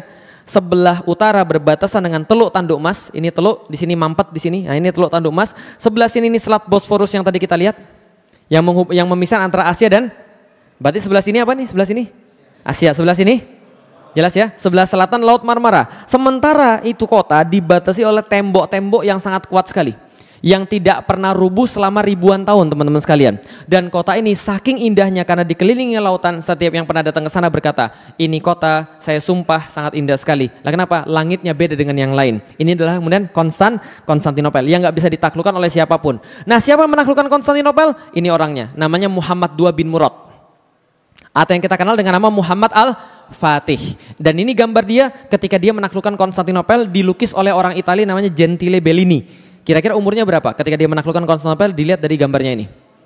40 salah. 17 salah. 17 jenggotan begini. Berapa umurnya? 21 betul. Umurnya 21 tahun. Loh kok jenggotnya panjang? Karena dia orang Turki, paham ya? Jadi kalau orang Turki jenggotnya banyak. Umur 17 aja jenggotnya sudah banyak. Kalau orang Cina nggak punya jenggot. Jadi jangan banyak tanya lagi, paham ya? Kadang-kadang orang tuh sadis pada saya, Ustadz nggak sunnah, lah kenapa nggak pelihara jenggot? Bukan nggak pelihara, rezeki saya cuma segini, paham sekalian. Ini masih mending karena sudah sering mengaji kan gitu kan gitu.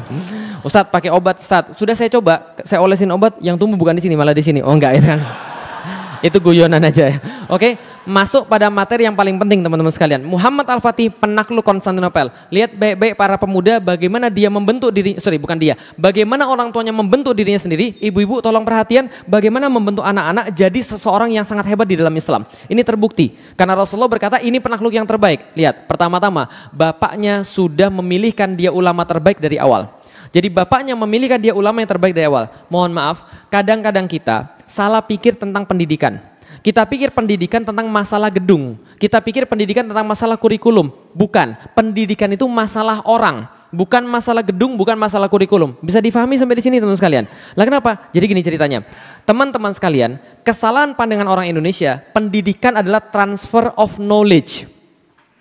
Kalau pendidikan hanya transfer of knowledge, maka Google tahu lebih banyak daripada semua guru Anda. Paham teman sekalian? Google tahu lebih banyak daripada semua profesor Anda. Tapi pendidikan di dalam Islam bukan transfer of knowledge saja, tapi transfer of karakter. Ahmad bin Hambal pas lagi ngisi pengajian, itu yang datang ribuan. Yang bawa catatan itu cuma 100 orang di depan saja yang bawa catatan. Tapi yang lain gak bawa catatan sama sekali. Cuma datang, duduk, melihat Ahmad bin Hambal. Belajar apa? Belajar adab. Ulama-ulama berkata ada orang yang belajar adab 40 tahun. Belajar ilmu cuma 4 tahun. Ada yang belajar adab selama berapa lama? Belajar ilmu cuma sebentar saja. Lah kenapa? Karena kalau adab sudah dikuasai, karakter sudah dikuasai, ilmu gampang. Zaman sekarang banyak orang berilmu nggak beradab. Paham teman sekalian? Punya ilmu baru sedikit, ustadznya dikritik, Masya Allah. Sudah berani bilang ustadznya pasti masuk neraka, Masya Allah. Loh, antum belajar berapa banyak? Bisa dipahami sekalian? Nggak ada gunanya antum belajar ilmu kalau nggak ada adab. Maka Muhammad Al-Fatih pelajaran pertama dia adalah pelajaran adab. Gurunya yang pertama namanya Syekh Ahmad Al-Qurani. Seperti namanya dia mengajarkan Al-Quran. Karena dasar daripada semua pendidikan harus Al-Quran. Maka dia ajari Muhammad Al-Fatih Al-Quran. Tapi ketika syekhnya ini mengajar, ini anak kok bandel banget. Maka dia bilang sama bapaknya, mohon maaf Sultan, ya gimana Syekh, saya boleh mendidik anak anda sesuai dengan cara saya. Oh silakan saja Syekh, gak ada masalah. Dipanggil Muhammad Al-Fatih, sini kamu nak, sini kamu Muhammad. Sudah dibawain satu kayu. Ketika datang tanpa ada alasan apa-apa, ini ada dipukul pakai kayu, jetar. Kayu dipukul, anak ini langsung mentalnya down. Mentalnya down semenjak saat itu dia langsung hormat pada gurunya. Paham teman sekalian? Dia langsung hormat pada gurunya, hasilnya 8 tahun hatam Al-Quran. Hafal Al-Quran, hafiz 8 tahun. Itu karena dipukul gurunya. Ketika sudah gede Al-Fatih bilang, gara-gara pukulan itu saya jadi sayang sekarang. Kalau Syekh Ahmad gak pernah mukul saya, mungkin saya gak jadi seperti sekarang. Paham ya? Jadi kalau guru yang benar, pukulannya aja bisa buat antum hafal Al-Quran. Nabi Rasul saya, karomah pukulannya saja itu. Lah karena kalau guru yang benar, zaman now gitu kan ya, ada anak dipukul sama kemudian gurunya, balik ke rumah lapor bapaknya lapor Komnas HAM, paham sekalian. Ini terjadi, lapor polisi, ini terjadi. Lah kenapa? Sudah nggak lagi khidmat pada gurunya. Zaman dulu saya tuh takut banget sama guru saya. Lah itu mana khidmat namanya? Karena kenapa? Ingat baik-baik, kemarin saya sudah bilang, ilmu nggak datang daripada Anda yang cari. Ilmu itu Allah yang memberi. Dan Allah memberi ilmu bisa jadi karena gurunya ridho. Bisa dipahami teman sekalian, gurunya ridho, antum dapat ilmunya. Makanya di kalangan pesantren itu kadang-kadang murid mijitin gurunya untuk dapat ilmunya. Itu benar. Lah kenapa? Karena adabnya itu loh. Adabnya itu yang menghantarkan dia dapat ilmu. Bisa dipahami kita teman sekalian. Nah, makanya kemudian yang pertama kali dipelajari Ahmad Al-Quran ini. Selesai kemudian belajar Al-Quran, maka gurunya yang lain namanya Syekh Aksyamsuddin yang menemani dia dari awal, membentuk mentalnya, membentuk adabnya, membentuk akhlaknya. Gimana caranya? Nih ibu-ibu sekalian, dia memulai caranya dengan bercerita. Ada penelitian bahwa semua orang sepakat cara mendidik anak yang terbaik adalah bercerita. Karena bercerita itu orang pasti ingat. Nah, maka diceritakanlah kepada Muhammad Al-Fatih kecil ini semua cerita-cerita yang berguna. Aksyamsuddin ini jenius sejarah, jenius bahasa, jenius tanaman-tanaman obat, jenius astronomi, dan jenius-jenius yang lain juga. Dia polimat, dia jenius dalam berbagai macam perkara. Zaman sekarang multi talenta. Ya sama kayak antum, multi talentan, paham ya? Nah jadi adalah Aksyamsuddin. Aksyamsuddin kemudian mengajarkan pada Muhammad Al-Fatih seluruh kisah-kisah sejarah. Ini yang pertama, sejarah, cerita-cerita sejarah. Rasulullah Shallallahu Alaihi Wasallam diceritakan pada anak ini bagaimana kemudian akhlaknya, bagaimana kemudian berperangnya, bagaimana kemudian menyelesaikan masalahnya, bagaimana dengan para istrinya, sehingga anak ini muncul kemudian kecintaan pada Rasulullah dan meniru Rasulullah. Kisah-kisah para sahabat, kisah-kisah panglima-panglima besar di dalam Islam, semua diceritakan pada anak ini. Wajar umur 11 tahun anak ini bikin puisi tentang jihad. Jadi 11 tahun bikin puisi tentang jihad. Puisinya seperti apa? Baca di buku saya. Itu promosi, bukan iklan. Paham teman sekalian ya? Nah, 11 tahun dia buat puisi tentang jihad. Antum 11 tahun bikin surat cinta. Kasih ditolak naik tower BTS kan itu hanya bunuh diri gitu. Ini Aksyamsuddin mendidik dia dan menjadi bermental satria. Muncullah anak ini bermental satria luar biasa dan luar biasa hebat. Enggak seperti anak zaman sekarang. Lihat, kesalahan kita di mana sih, Bu? Kenapa muncul banyak orang-orang yang nggak mutu di tengah-tengah kita ini? Karena kita salah cerita pada mereka. Sedangkan cerita itu yang paling penting. Ini saya kasih sedikit hasil penelitian di Inggris. Itu dicoba suatu penelitian, satu kelas dibagi dua. Sebelah sini sama sebelah sini dibedain. Sebelah sini diceritain tentang satu kisah, sebelah sini dipisah dulu. Diceritain kisah apa? Yang masyhur di Inggris itu adalah cerita seorang satria menyelamatkan putri dari seekor naga. Gitu kan ya? Diceritain, gini loh ceritanya. Ada putri diambil oleh naga. Satrianya datang melawan naganya. Ketika naganya datang kemudian dia lawan mati-matian, patah kaki dia, patah tangan, patah pedang. Setelah dia patah segala-galanya, dia patah hati juga. Lalu kemudian dia putus asa. Setelah putus asa, dia pulang. Nggak mungkin saya menang melawan naga. Yang satunya diceritakan, patah tulang, patah pedang, patah kaki. Dia berusaha sampai kemudian sebisanya. Akhirnya dia bisa membunuh naga, menyelamatkan putri. Ternyata apa terjadi? Ternyata setelah dites, mental orang yang diceritain bahwa pahlawannya kalah dan nyerah dibandingkan dengan mental orang yang kemudian diceritain pahlawannya menang. Itu yang di sini nggak mudah putus asa, yang di situ mudah putus asa. Paham teman sekalian? Itu sudah diteliti. Jadi cerita itu sangat berpengaruh. Nggak percaya? Lihat orang Indonesia. Salah cerita. Lah kenapa? Cerita orang Indonesia apa? Coba saya tanya sekarang. Teman-teman sekalian, binatang apa yang paling cerdas? Binatang apa yang paling cerdas? Kenapa cerdas? Mencuri timun kan ya? Itu masalahnya. Kancil cerdas karena bisa mencuri timun kan gitu kan ya? Akhirnya muncullah dalam kepala Anda cerdas itu kalau bisa maling. Jadilah di Indonesia yang cerdas itu yang maling, yang petani yang susah. Paham teman-teman sekalian? Loh kok saya tahu petani susah? Saya kan IPB, paham teman sekalian? Saya tahu petani Indonesia kayak apa, kenapa? Ceritanya begitu. Apalagi ceritanya? Ceritanya lagi, ada cowok mesum, ngintip cewek mandi. Gitu kan ya? Ternyata ceweknya bidadari. Tahu kisah apa itu? Tahu kisah apa itu sekalian? Oh nggak pernah diceritain begitu lagi ya? Sian banget antum. Ada cowok mesum ngintip cewek mandi. Ternyata bidadari. Diambil kemudian selendang bidadarinya, nggak bisa terbang, dia ke kahyangan. Akhirnya ketika dia nggak bisa terbang, singkat cerita dia kawin sama yang nyuri selendangnya. Pelajaran moralnya adik-adik sekalian, maling kawin sama bidadari. Paham antum? Paham sekalian? Ini terjadi di Indonesia, parah, cerita-ceritanya parah. Apalagi kancil lomba lari sama kura-kura. Yang menang siapa? Kura-kura. Lah kenapa? Karena kancilnya nabrak tiang listrik. Oh enggak gitu kan. Karena kancilnya tidur terus. Makanya muncul sebuah peribahasa, biar lambat asal selamat. Paham sekalian? Nggak pernah ada yang mikir cepat tapi selamat. Maunya lambat asal selamat, lambat asal selamat. Orang Indonesia pikirannya pendek. Yang diingat cuma lambat aja. Selamatnya enggak. Paham teman sekalian? Maka kerjaan orang Indonesia lambat terus. Jadi dipahami teman sekalian? Enggak ada cepat tapi selamat. Lah cerita-cerita itu jadi masalah. Bisa dipahami teman sekalian sampai di sini? Tapi cerita orang ini, Rasulullah, para sahabat, jihad, kesatrian, wajar kalau anak ini hebat. Lah kenapa? Ini loh patron di kepalanya itu loh. Jadi hati-hati kita ketika kita di Al-Fatih kita buat cerita-cerita yang herois. Mengangkat kisah-kisah sejarah. Supaya kenapa? Supaya anak kita bukan baca kemudian Spider-Man, bukan baca Kapten Amerika. Jadi dipahami teman sekalian? Lah kenapa? Karena itu merusak. Dia memang kuat tapi tidak soleh. Paham teman sekalian? Sedangkan yang kita mau cari adalah anak-anak yang soleh. Ini harus perhatian. Ceritanya ibu-ibu sekalian. Tolong di rumah punya sirah nabawiyah. Tolong di rumah punya sirah tentang para sahabat. Biar bisa cerita sama anak-anak. Jangan sampai anak-anak lebih tahu tentang superhero daripada tentang para sahabat. Ini penting karena ini mental. Jadi gini. Orang kalau mau berbuat sesuatu dia akan cari referensi mental. Bisa dipahami ya? Dia akan cari referensi mental. Contohnya misalnya begini, antum ketemu satu musuh. Musuh itu menghina agama antum. Maju atau mundur? Contoh mentalnya siapa misalnya? Dia lebih gede daripada antum tapi terus gimana? Contoh mentalnya siapa? Daud, Pak. Daud itu bertemu dengan orang yang lebih gede, dia nggak mundur. Lah kenapa? Kalau mundur Yahudi dan aku bukan Yahudi. Aku adalah turunannya daripada para nabi, sama kayak itu. Aku lawan dia. Ini adalah guna referensi mental, bisa dipahami sekalian. Kalau nggak ada referensi mental, orang nggak akan bersifat kesatria. Maka pentingnya ini kemudian cerita-cerita pada anak-anak kita. Jangan ceritain yang bohong-bohong. Ceritain tentang orang-orang yang hebat, para sahabat, Rasul dan sebagainya. Paham sampai di sini teman sekalian? Oke, setelah diceritain seperti itu, anak kecil ini sekitar umur 5 tahun sampai 8 tahun diajak sama Syekh Syamsuddin melihat Hagia Sophia, tadi gereja yang paling besar, dari kejauhan. Lalu Syamsuddin bilang, "Nak, kamu lihat itu apa?" Iya, apa itu? Hagia Sophia. Apa itu Hagia Sophia? Tempat yang akan kita taklukkan nanti, Syekh. Kalau begitu saya mau cerita. Bapakmu sudah ke sana, bapakmu gagal. Kakekmu pernah ke sana, kakekmu gagal.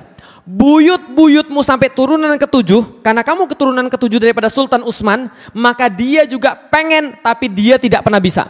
Dan setelahmu juga tidak akan pernah bisa. Loh kenapa Syekh?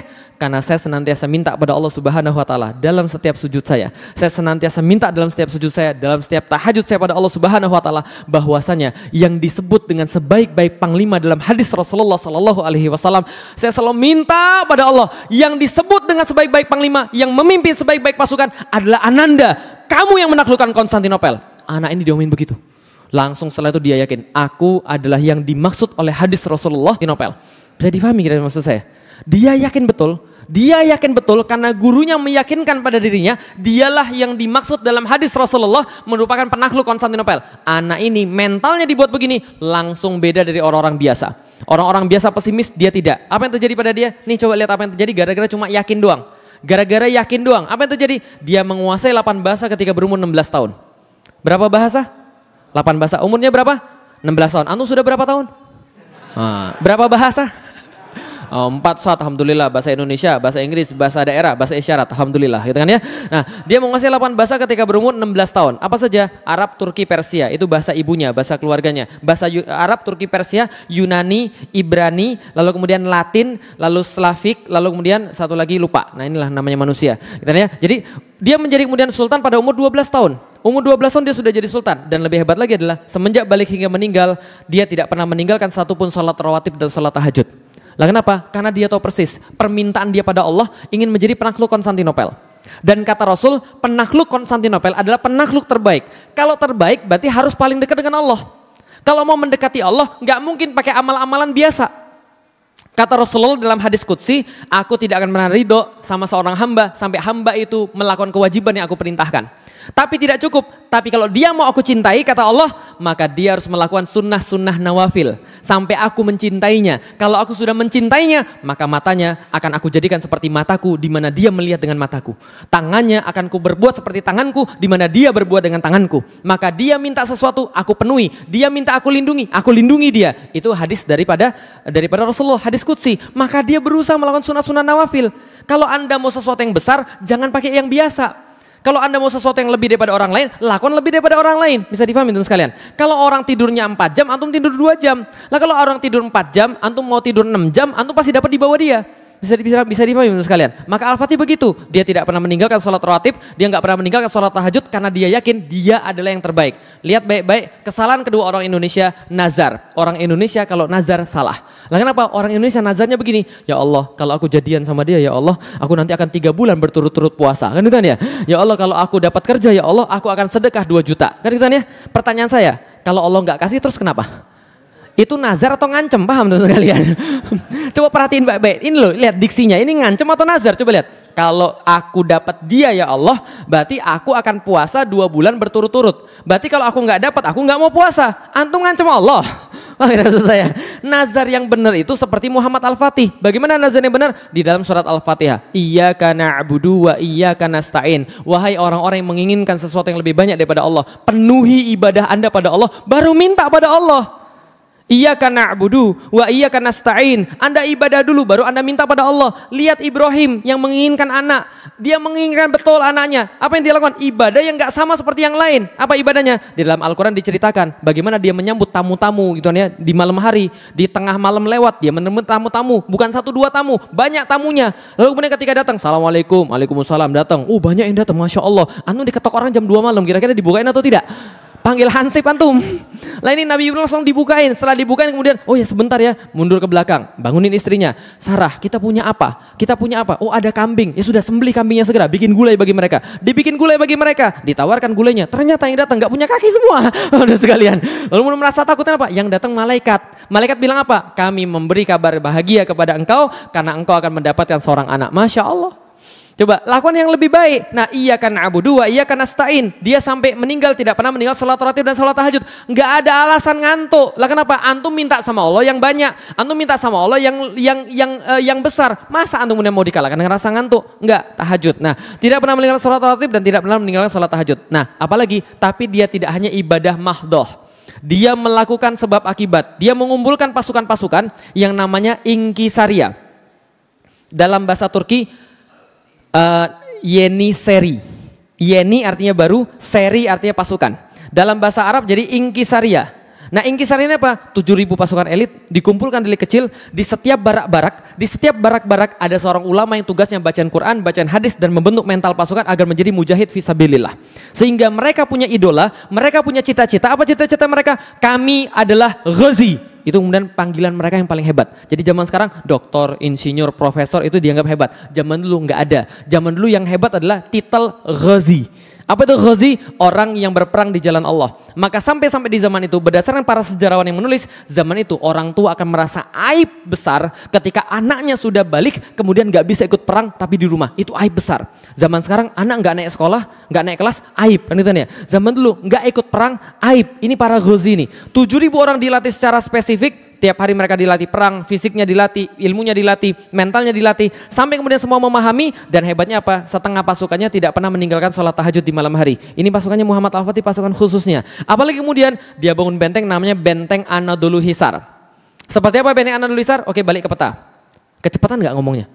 Alhamdulillah kalau gitu kan ya. Kan cepat tapi selamat. Selat Bosforus. Sebelah sini Asia, sebelah sini Eropa. Ingat posisinya Konstantinopel tadi bentuknya kayak apa? Oke, ini bentuknya nih kayak segitiga nih aslinya nih. Ini diambil dari Google, aslinya begini nih, segitiga. Ini adalah Selat Bosforus. Al-Fatih bilang, ini Konstantinopel. Kenapa nggak pernah ditaklukkan? Karena Al-Fatih jenius geografis, jenius kemudian fisika terapan dan sebagainya. Dia bilang ini, karena ini tidak kita tutup. Maka sampai kapanpun nggak bisa takluk ini. Lah kenapa? Bala bantuan dari sini, bala tentara dari sini, semua bebas lewat sini.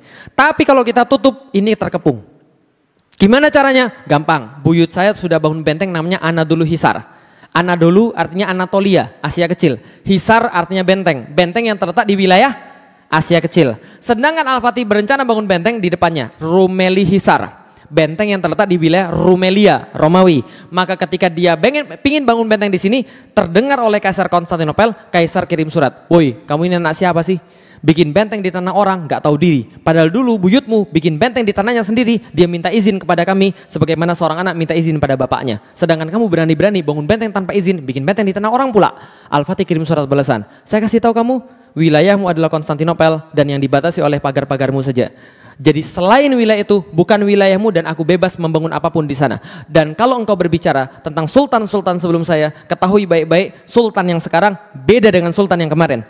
Yang tidak bisa mereka lakukan akan saya lakukan. Yang tidak bisa mereka selesaikan, saya selesaikan dalam waktu cepat. Kalau kamu kirim orang lagi ke sini, saya pastikan mereka tidak akan pulang dalam keadaan hidup. Diancam. Setelah diancam nggak berani lagi kirim. Nah ini kemudian ini blueprintnya teman-teman sekalian. Ini kemudian kapal-kapal di Selat Bosforus ini adalah punya buyutnya. Anadolu Hisar, inilah punya dia, Rumeli Hisar. Bagaimana posisi sesungguhnya? Nih posisi sesungguhnya, Anadolu Hisar. 25 meter di atas, ini mobil bila dibandingkan dengan bentengnya. Gede nggak bentengnya? Oh gede, jadi kalau Anda masuk di pintu masuk, mau ke WC harus naik angkot dulu. Untuk sekalian. Itu adalah Anadolu Hisar. Rumeli Hisar lebih gede lagi, ini Rumeli Hisar.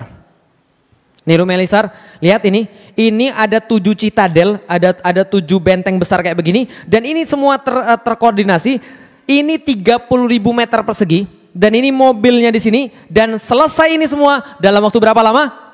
4 bulan. Paham teman sekalian? Berapa lama selesainya? 4 bulan. Anda ngelihatnya mungkin biasa. Tapi kalau dilihat dari atas, ini dari atas ini membentuk nama Muhammad. Lihat, mim, ha, mim, dal. Dari atas nanti kelihatan namanya Muhammad gitu kan ya. Ini benteng terkoordinasi. Saya pernah datang ke sini teman sekalian, ini tingginya sekitar 60-an meter. Sampai ke atas, saya pernah datang ke sini, salah naik angkot. Salah naik angkot, serius, salah naik angkot. Yang di atas jurusannya Rumeli Hisarius tuh, yang di bawah Rumeli Hisar. Yang saya naik ke sini. Pas saya naik sini, ya Allah salah naik angkot sampai di atas. Gak apa-apa, kita bisa masuk dari sini, ada pintu masuk. Masuk ke sini, ternyata udah ditutup lama, digembok. Terpaksa turun ke bawah, lihat sini. Ya Allah, lutut saya mau putus teman sekalian. Serius. Itu tinggi sekali. Yang saya bayangin, gimana caranya ngangkat batu-batu besar ke atas itu, lalu kemudian menumpuk-numpuk jadi seperti ini 4 bulan. Kalau dia nggak serius nggak akan jadi. Paham dong sekalian? Ini selesai dalam waktu 4 bulan. Selesai 4 bulan, orang-orang menyebut dengan nama Boas Kesen. Artinya adalah pemotong kerongkongan. Kesen artinya kerongkongan, Boas artinya kerongkongan atau Bosforus, Kesen pemotong tenggorokan. Setelah selesai jadi semua ini, struktur yang luar biasa ini, tapi namanya anak muda, tetap ada masalah. Betul begitu? Kalau dalam film-film kan anak muda pasti punya masalah. Kan ditanya, apa masalahnya? Nih masalahnya teman sekalian. Tembok Konstantinopel. Yang sudah saya bilang tadi, dibuat pada tahun 300, nggak pernah jatuh sampai tahun 1453. Perfect selama 1123 tahun. Bayangkan teman sekalian, berapa lama? 1123 tahun perfect, nggak ada yang mengalahkan. Lah kenapa? Bayangkan, jangan tahun ini bayangin ya. Bayangin pada tahun 300 sampai tahun 1400. Ada satu struktur tingginya 18 meter. Kebayang nggak teman sekalian? 18 meter kalau ada artis di situ, ini artisnya kira-kira. Kok kecil banget Ustaz? Iya itu artisnya nih. Jadi kalau ini 18 meter, enggak hanya kemudian 18 meter, 3 lapis. Lapis pertama parit. Anda bawa kuda berhenti di sini, mohon maaf. Di sini paritnya 20 meter, dalamnya 10 meter. Kalau Anda nekat berenang, dipan ada di sini. Oh tapi tenang Ustaz, saya punya batu akik yang sakti. Oh ya boleh, nah, batu akik sakti, Anda dipanah nggak mempan ya. Anda naik ke sini, berantem di sini, lempar batu di sini, lempar minyak di sini, dibakar di bawah.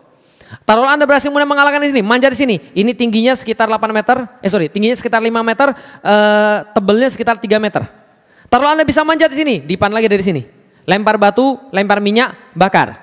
Taruhlah Anda bisa mengalahkan karena batu akik Anda kuat banget gitu kan ya. Nah ini tingginya sekitar 8 meter. 8 meter, tebelnya sekitar 5 meter. Kalau Anda jadi Muhammad Al-Fatih, gimana cara masuk tempat ini? Ingat, ini sudah perfect selama 1123 tahun. Pendahulu Anda nggak ada yang bisa. Semua nggak ada yang bisa, terus Anda gimana caranya kira-kira? Yang agak kreatif dikit, gimana caranya?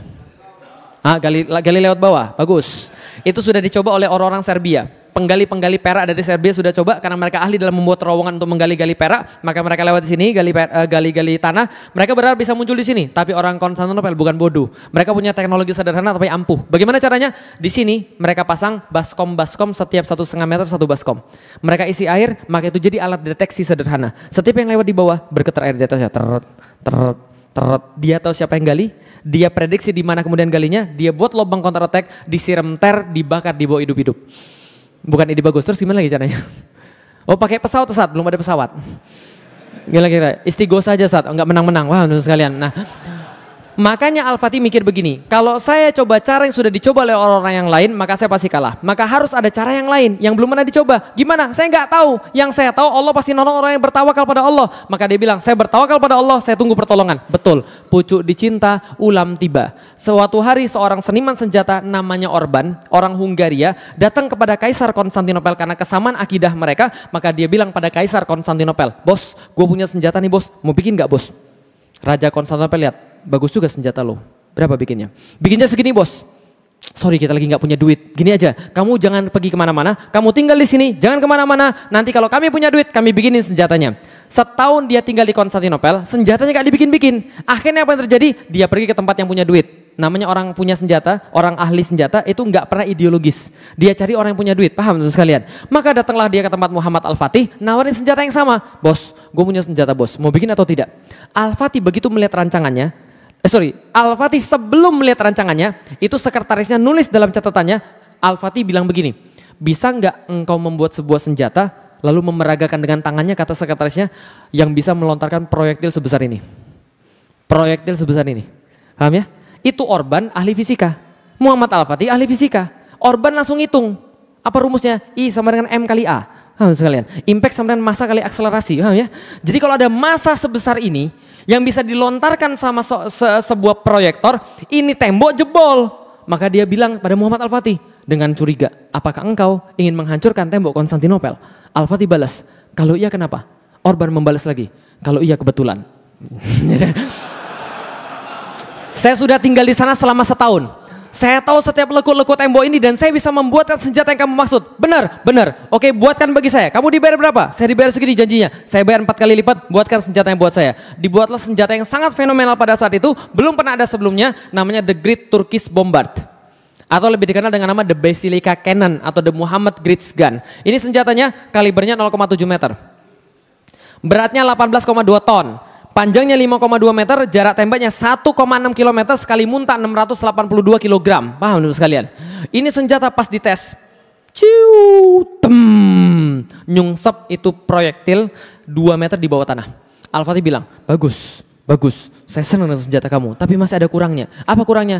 Kurang gede, buatin saya yang 2 kali lipat. Lu gimana caranya? Terserah kamu, kan kamu seniman senjatanya.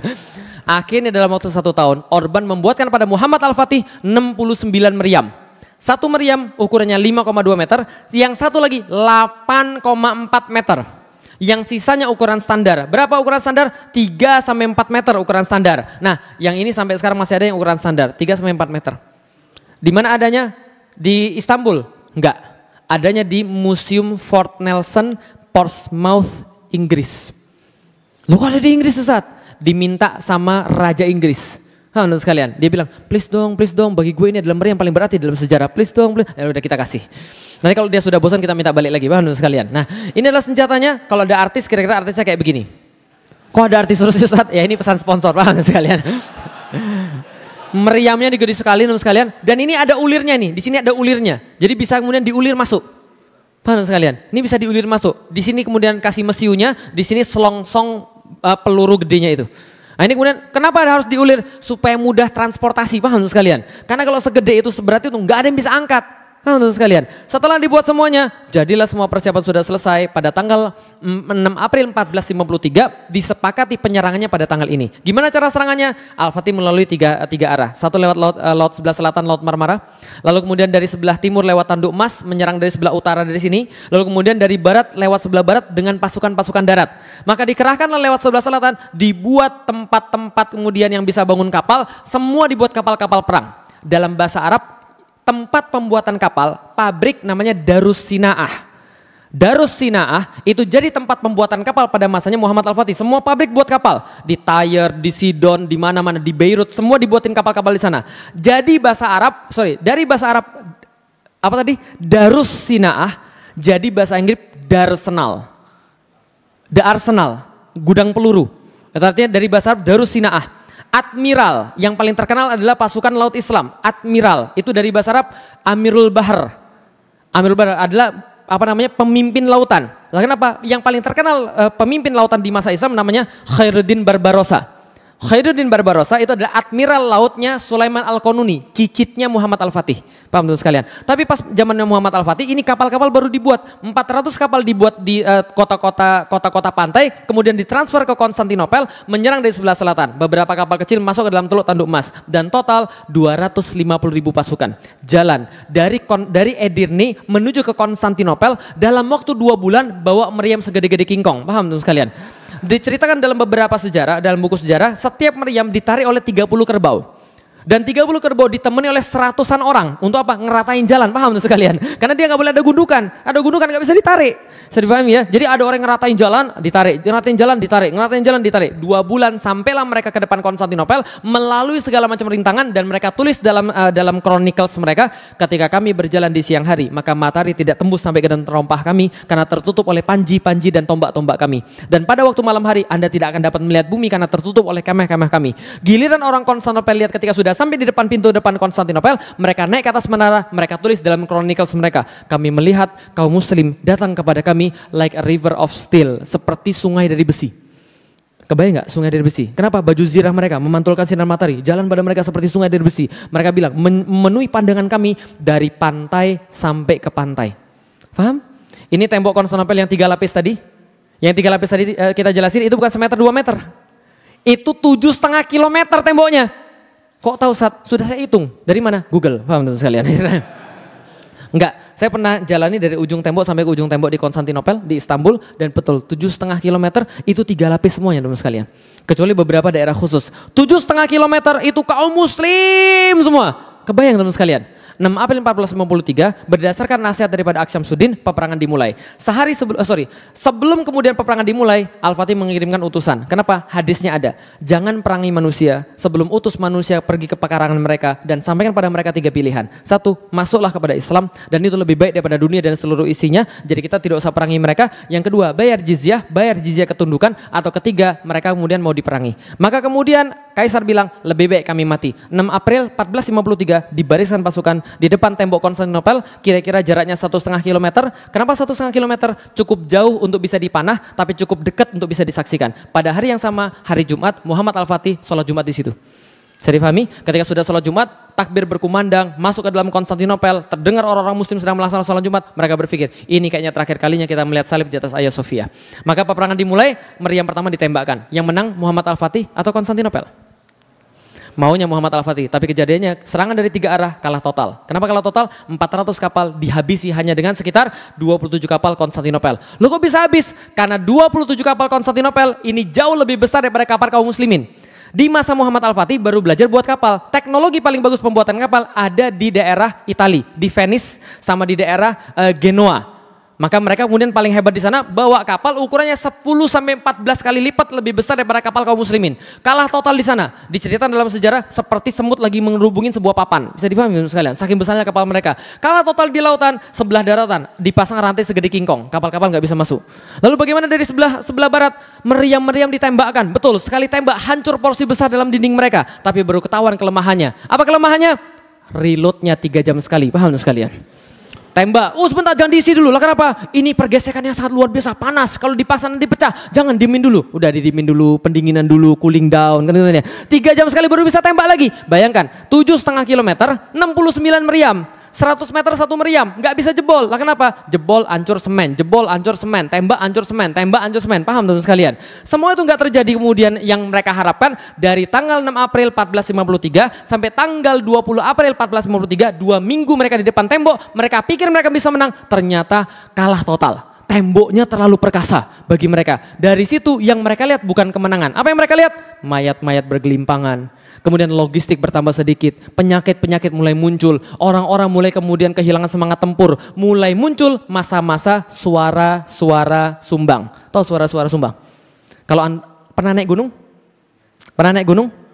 Naik gunung tuh paling susah pas baru mulai, di tengah, atau pas udah mau nyampe. Yang sering naik gunung, di bawah, di tengah, atau pas udah mau nyampe? Yang pernah naik gunung, pasti pas bentar lagi mau nyampe udah kelihatan itu ujungnya. Itu tiba-tiba ada yang ngomong, pulang yuk bro.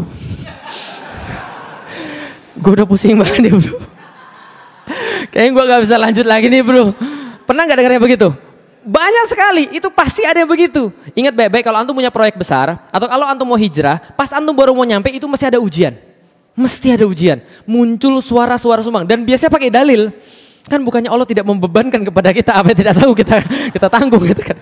Sama kayak di situ, muncul suara-suara sumbang, pulang aja yuk. Kayaknya kita nggak bakal menang deh. Muhammad Al-Fatih ini kurang ajar, masih muda, ambisius, gara-gara dia banyak yang mati, gara-gara dia banyak muda yang meninggal, gara-gara anak muda yang ambisius ini. Muncul suara-suara sumbang dan Al-Fatih tahu, yang paling berbahaya dalam perang bukan kehilangan logistik, bukan kehilangan senjata, tapi kehilangan mental. Maka dia kumpulin suruh panglimanya dia rapat. Oke, sampaikan pada saya. Apapun yang Anda mau, sampaikan pada saya. Kita lanjut atau kita pulang. Nggak ada yang berani ngomong. Lah kenapa? Al-Fatih itu 21 tahun tapi temperamental. Siapa yang kemudian macam-macam itu bisa dihukum sama dia. Nggak ada yang berani ngomong. Yang berani ngomong cuma satu orang, namanya Khalil Pasha. Khalil Pasha datang pada Muhammad Al-Fatih. Khalil Pasha ini penasehat semenjak zaman bapaknya. Sudah sepuh banget, sudah senior. Dia bilang, Muhammad, bukankah saya adalah penasehat dari zaman bapakmu? Iya. Muhammad, saya melihat kamu dari kecil. Saya melihat kamu tumbuh jadi dewasa, menjadi seorang panglima yang diharapkan oleh umat. Nggak ada yang bisa memimpin semua ini kecuali kamu di masa depan. Lalu dia bilang begini, tapi dari tadi tuh saya lihat kamu tuh keras kepala luar biasa. Kamu itu membawa pasukan menuju jurang kehancuran. Kalau kamu tetap keras kepala seperti ini. Belakangan diketahui dia sudah disogok oleh Yunani. Lalu kemudian dibilang nih, pulang saja. Kita ambil kemudian upeti dari mereka, kita balik lagi. Al-Fatih nggak suka. Sebelum selesai ngomong orang ini, orang sepuh ini, meja dibanting. Duar! Seorang mualaf namanya Zaganos Pasha. Zaganos Pasha bilang gini, jangan dengarkan kata-kata dia hendak memadamkan semangat dari dalam diri kita.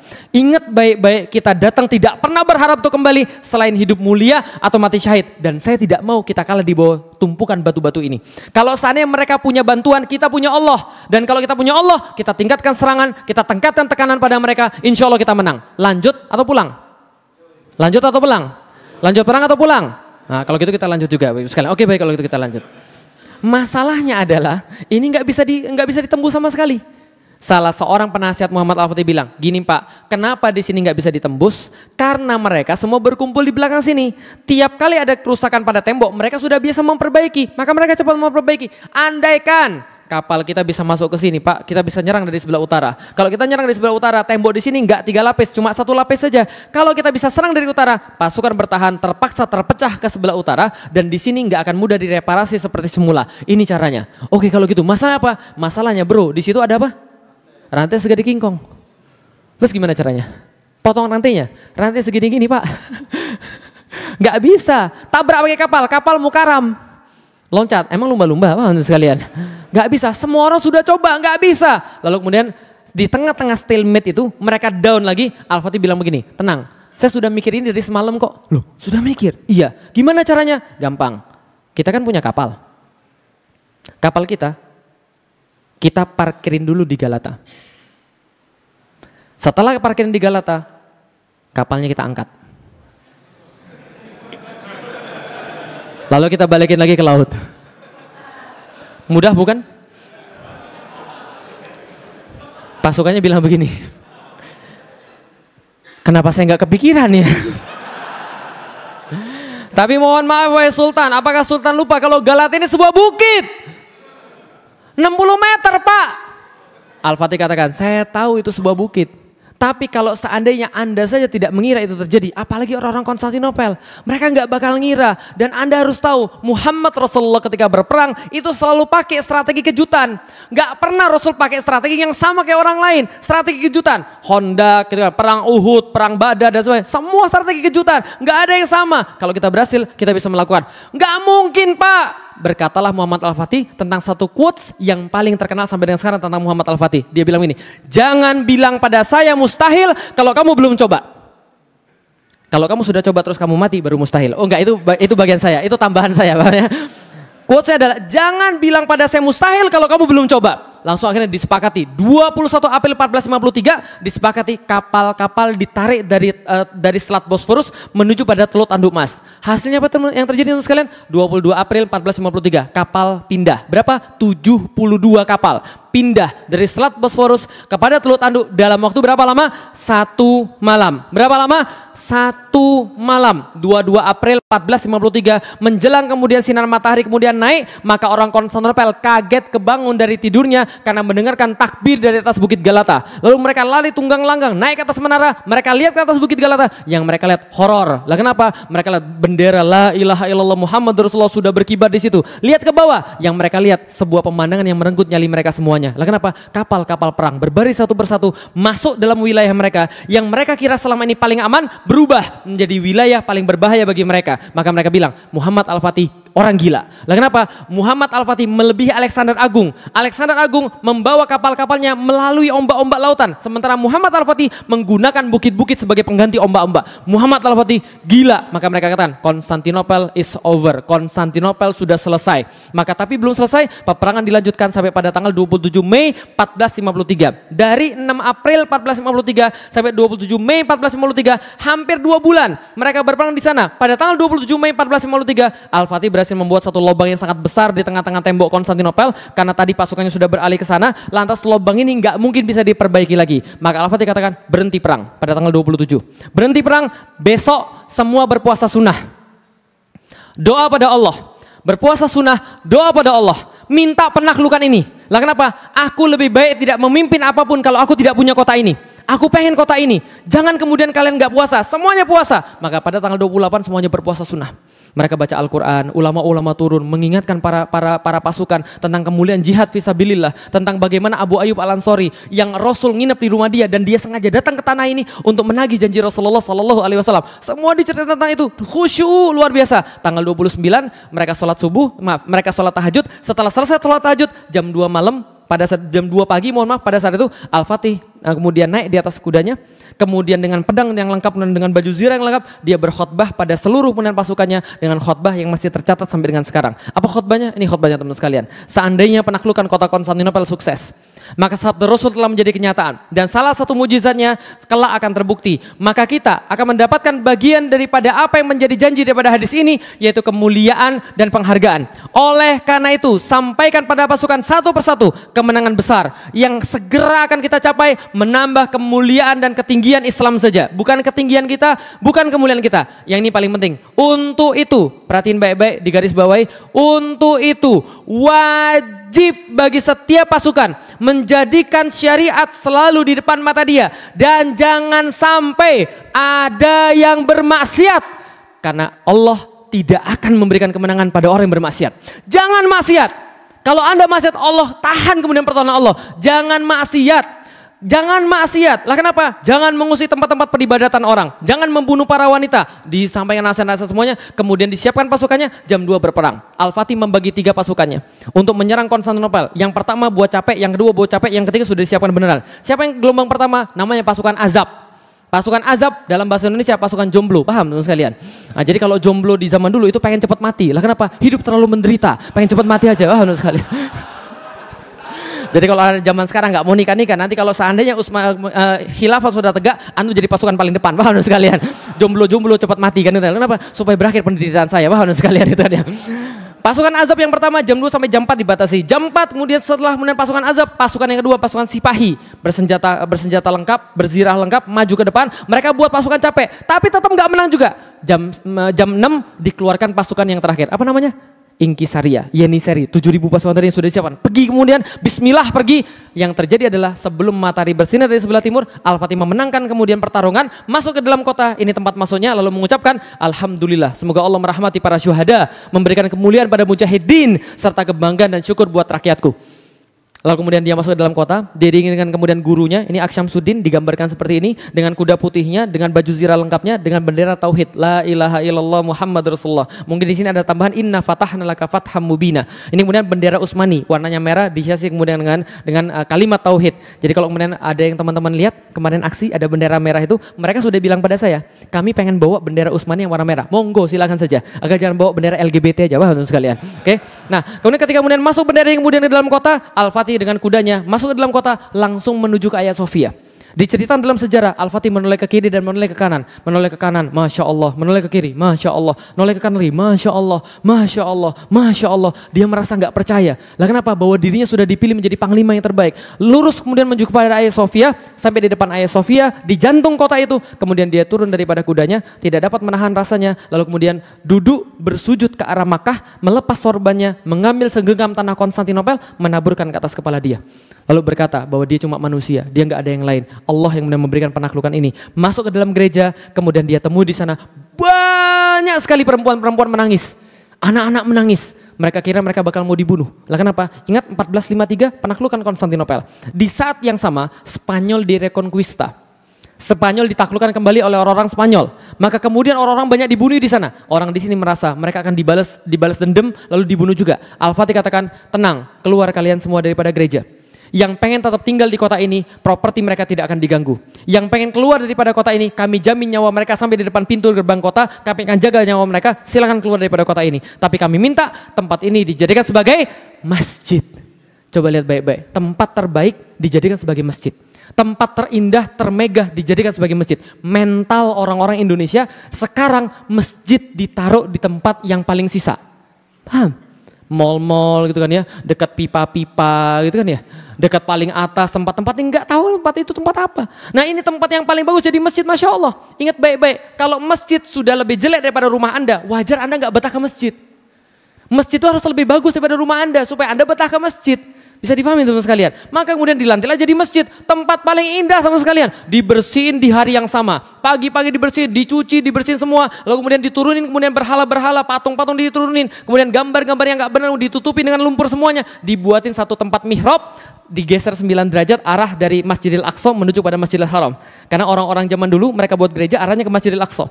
Digeser pada Masjidil Haram, setelah 9 derajat digeser Masjidil Haram, semua sudah selesai pas asar di hari yang sama. Selasa 29 Mei 1453 berkumandang azan pertama kali di Konstantinopel. Allahu Akbar, Allahu Akbar. Dan sampai sekarang nggak selesai. Tapi sayangnya tempat ini sekarang dijadikan sebagai museum. Paham teman sekalian? Nunggu pemberani-pemberani yang datang daripada kaum muslimin membalikkan lagi menjadi sebagai sebuah masjid. Bisa dipahami teman sekalian? Oke, pertanyaan saya sederhana. Antum kayak dengar sebuah kisah dongeng gitu ya? Dari tadi gitu. Ini kayak dongeng Ustaz, kayaknya nggak mungkin. Ini kejadian nyata. Saya tulis dalam buku saya Muhammad Al-Fatih 1453 yang nanti kalau mau ada di luar iklan. Enggak, itu promosi. Paham ya? Oke. Lihat baik-baik. Ini Hagia Sophia. Ini Hagia Sophia sekarang. Ini dulu bagi Muhammad Al-Fatih namanya Kizil Elma. Kizil Elma artinya apel merah. Puncak pencapaian tertinggi seorang Muhammad Al-Fatih adalah menaklukkan Konstantinopel lalu kemudian mengambil Hagia Sophia.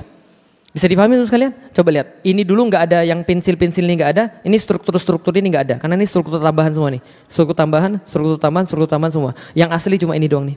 Ini struktur aslinya nih. Ini Hagia Sophia. Coba lihat baik-baik. Materi semua yang saya ceritakan pada Anda tadi pengantar materi utama. Oh, pengantar doang, iya. Apa materi utamanya? Nih materi utamanya. 54 hari perang, 825 tahun penantian. Lihat baik-baik. 54 hari mereka perang, 825 tahun penantian. Maksudnya seperti apa? 54 hari mereka perang, kukuh di sana dengan berbagai macam cobaan yang lebih luar biasa lagi 825 tahun penantian. Maksudnya semenjak keluar dari lisan Rasulullah Sallallahu Alaihi Wasallam, la tuftahanal Konstantinia, akan ditaklukkan Konstantinopel bagi kalian, wahai umatku, akan ditaklukkan Konstantinopel. Saat itu orang Yahudi tertawa terbahak-bahak bilang Muhammad gila, stres, ngayal, gak mungkin. Paham antum? Cuma segelintir orang yang percaya pada beliau, para sahabat, mereka percaya pada beliau, mewariskan dari generasi demi generasi, tanpa bosan. Nak, Rasul bilang begini, nak, Rasul bilang begini, nak, Rasul bilang begini, terus menerus, sampai 825 tahun. Ada orang yang memegang janji itu, kemudian 825 tahun kemudian, seorang anak berusia 21 tahun, masuk ke dalam kota, lalu berbicara, Rasul kami tidak pernah bohong. Paham teman sekalian? Cuma untuk bukti ini, lihat 825 tahun. Semua cerita tadi untuk cuma buktiin satu hadis Rasulullah Sallallahu Alaihi Wasallam. Rasul kami tidak pernah bohong. Kalau dia sudah bilang akan kejadian di masa depan, kami yakin sebagaimana kami yakin bahwa kami pasti mati, dan kami yakin sebagaimana kami yakin bahwa Allah adalah Tuhan kami. Rasul tidak pernah bohong. Kami berusaha sebaik-baiknya. 21 tahun anak itu masuk ke dalam kota, Rasul kami tidak pernah bohong. Paham teman sekalian? Berapa lama dia berjuang? Kadang-kadang ada orang di antara kita baru 1 tahun berjuang, baru 2 tahun berjuang, baru sekali ikut aksi, baru 2 kali ikut aksi. Kemudian aksi lagi disuruh, kemudian mereka bilang aksi terus. Kapan menangnya ya Ustaz? Kapan kita kemudian hebatnya ya Ustaz? Masa kita aksi terus? Antum gak sabar. Paham sekalian? Ini lu lihat, ini satu kota ini, kejayaan ini, diperjuangkan 825 tahun. Berapa generasi itu? Mereka sabar menanti janji Rasulullah, gak pernah mereka ingkar, gak pernah mereka ragu. Walaupun harus lama, mati saya nggak apa-apa. Yang penting anak saya lanjut tugas saya. Paham teman sekalian? 825 tahun. Antum baru hijrah setahun 2 tahun, minta janji Allah. Saya ngayal kadang-kadang. Masya Allah. Coba kita lihat teman sekalian. Apa rahasia mereka? Ini rahasia mereka. They believe in something that cannot be seen by eyes. Mereka percaya pada sesuatu yang tidak dapat dilihat oleh mata. Rusaknya orang Indonesia pada zaman sekarang dan orang-orang muslim di seluruh dunia pada zaman sekarang karena mereka mengandalkan mata dan logika untuk melihat sesuatu. Padahal Allah dan Rasulnya minta kita untuk menggunakan iman untuk melihat sesuatu. Bisa difahami teman sekalian? Contoh, orang zaman dulu, coba lihat baik-baik. Mereka nggak pakai mata dalam meyakini sesuatu. Coba lihat, apa beda antara orang muslim dan bukan orang muslim? Yang bukan muslim mau lihat baru percaya. Yang muslim percaya baru lihat. Lihat baik-baik. Orang Yahudi disuruh pada mereka, ayo kita ke surganya Allah. Apa kata mereka? Tunjukin dulu gue surganya, baru gue percaya. Mau lihat dulu baru percaya. Bisa difahami? Kalau Anda mau lihat surga baru percaya, mati aja dulu. Paham teman sekalian? Tapi orang muslim tidak. Orang muslim tidak. Orang muslim sebaliknya. Sekarang saya tanya, antum percaya surga? Percaya surga? Yakin? Nanti antum lihat insya Allah. Kalau antum benar-benar yakin, antum lihat insya Allah. Orang muslim yakin baru lihat. Bukan lihat baru yakin. Bisa dipahami sekalian? Orang Yahudi baru lihat baru yakin. Tapi setelah lihat nggak yakin juga. Muhammad, kalau kamu memang benar-benar seorang nabi, belahlah bulan bagi kami. Kalau kamu belah bulan bagi kami mau masuk Islam. Dibelah nggak sama Rasulullah? Masuk Islam nggak mereka? Oh, itulah kaum ingkar itu begitu. Makanya resolusi berapa kali pun percuma. Mereka nggak bakal taati itu.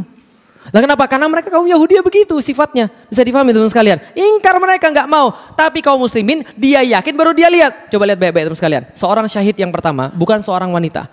Jihad diwajibkan atas kaum laki-laki, tapi syahid yang pertama kali wanita. Siapa namanya? Sumayyah, ibu-ibu sekalian. Didilah anak-anak kita kayak Sumayyah. Sumayyah itu kemudian dia dicambuk habis-habisan. Lah kenapa? Karena anaknya Amr bin Yasir bawa orang tuanya Sumayyah dan bapaknya Yasir untuk masuk Islam. Mereka berdua masuk Islam bapaknya. Bapak ibunya langsung kemudian disiksa habis-habisan oleh Umayyah bin Khalaf. Yaitu adalah majikannya mereka. Lalu Umayyah bin Khalaf kemudian cemeti habis-habisan, dicambuk habis-habisan. Ayo akui Lata dan Manat adalah Tuhanmu. Lata Uzza Manat adalah Tuhanmu. Suatu saat nggak tahan diludahi sama Sumayyah.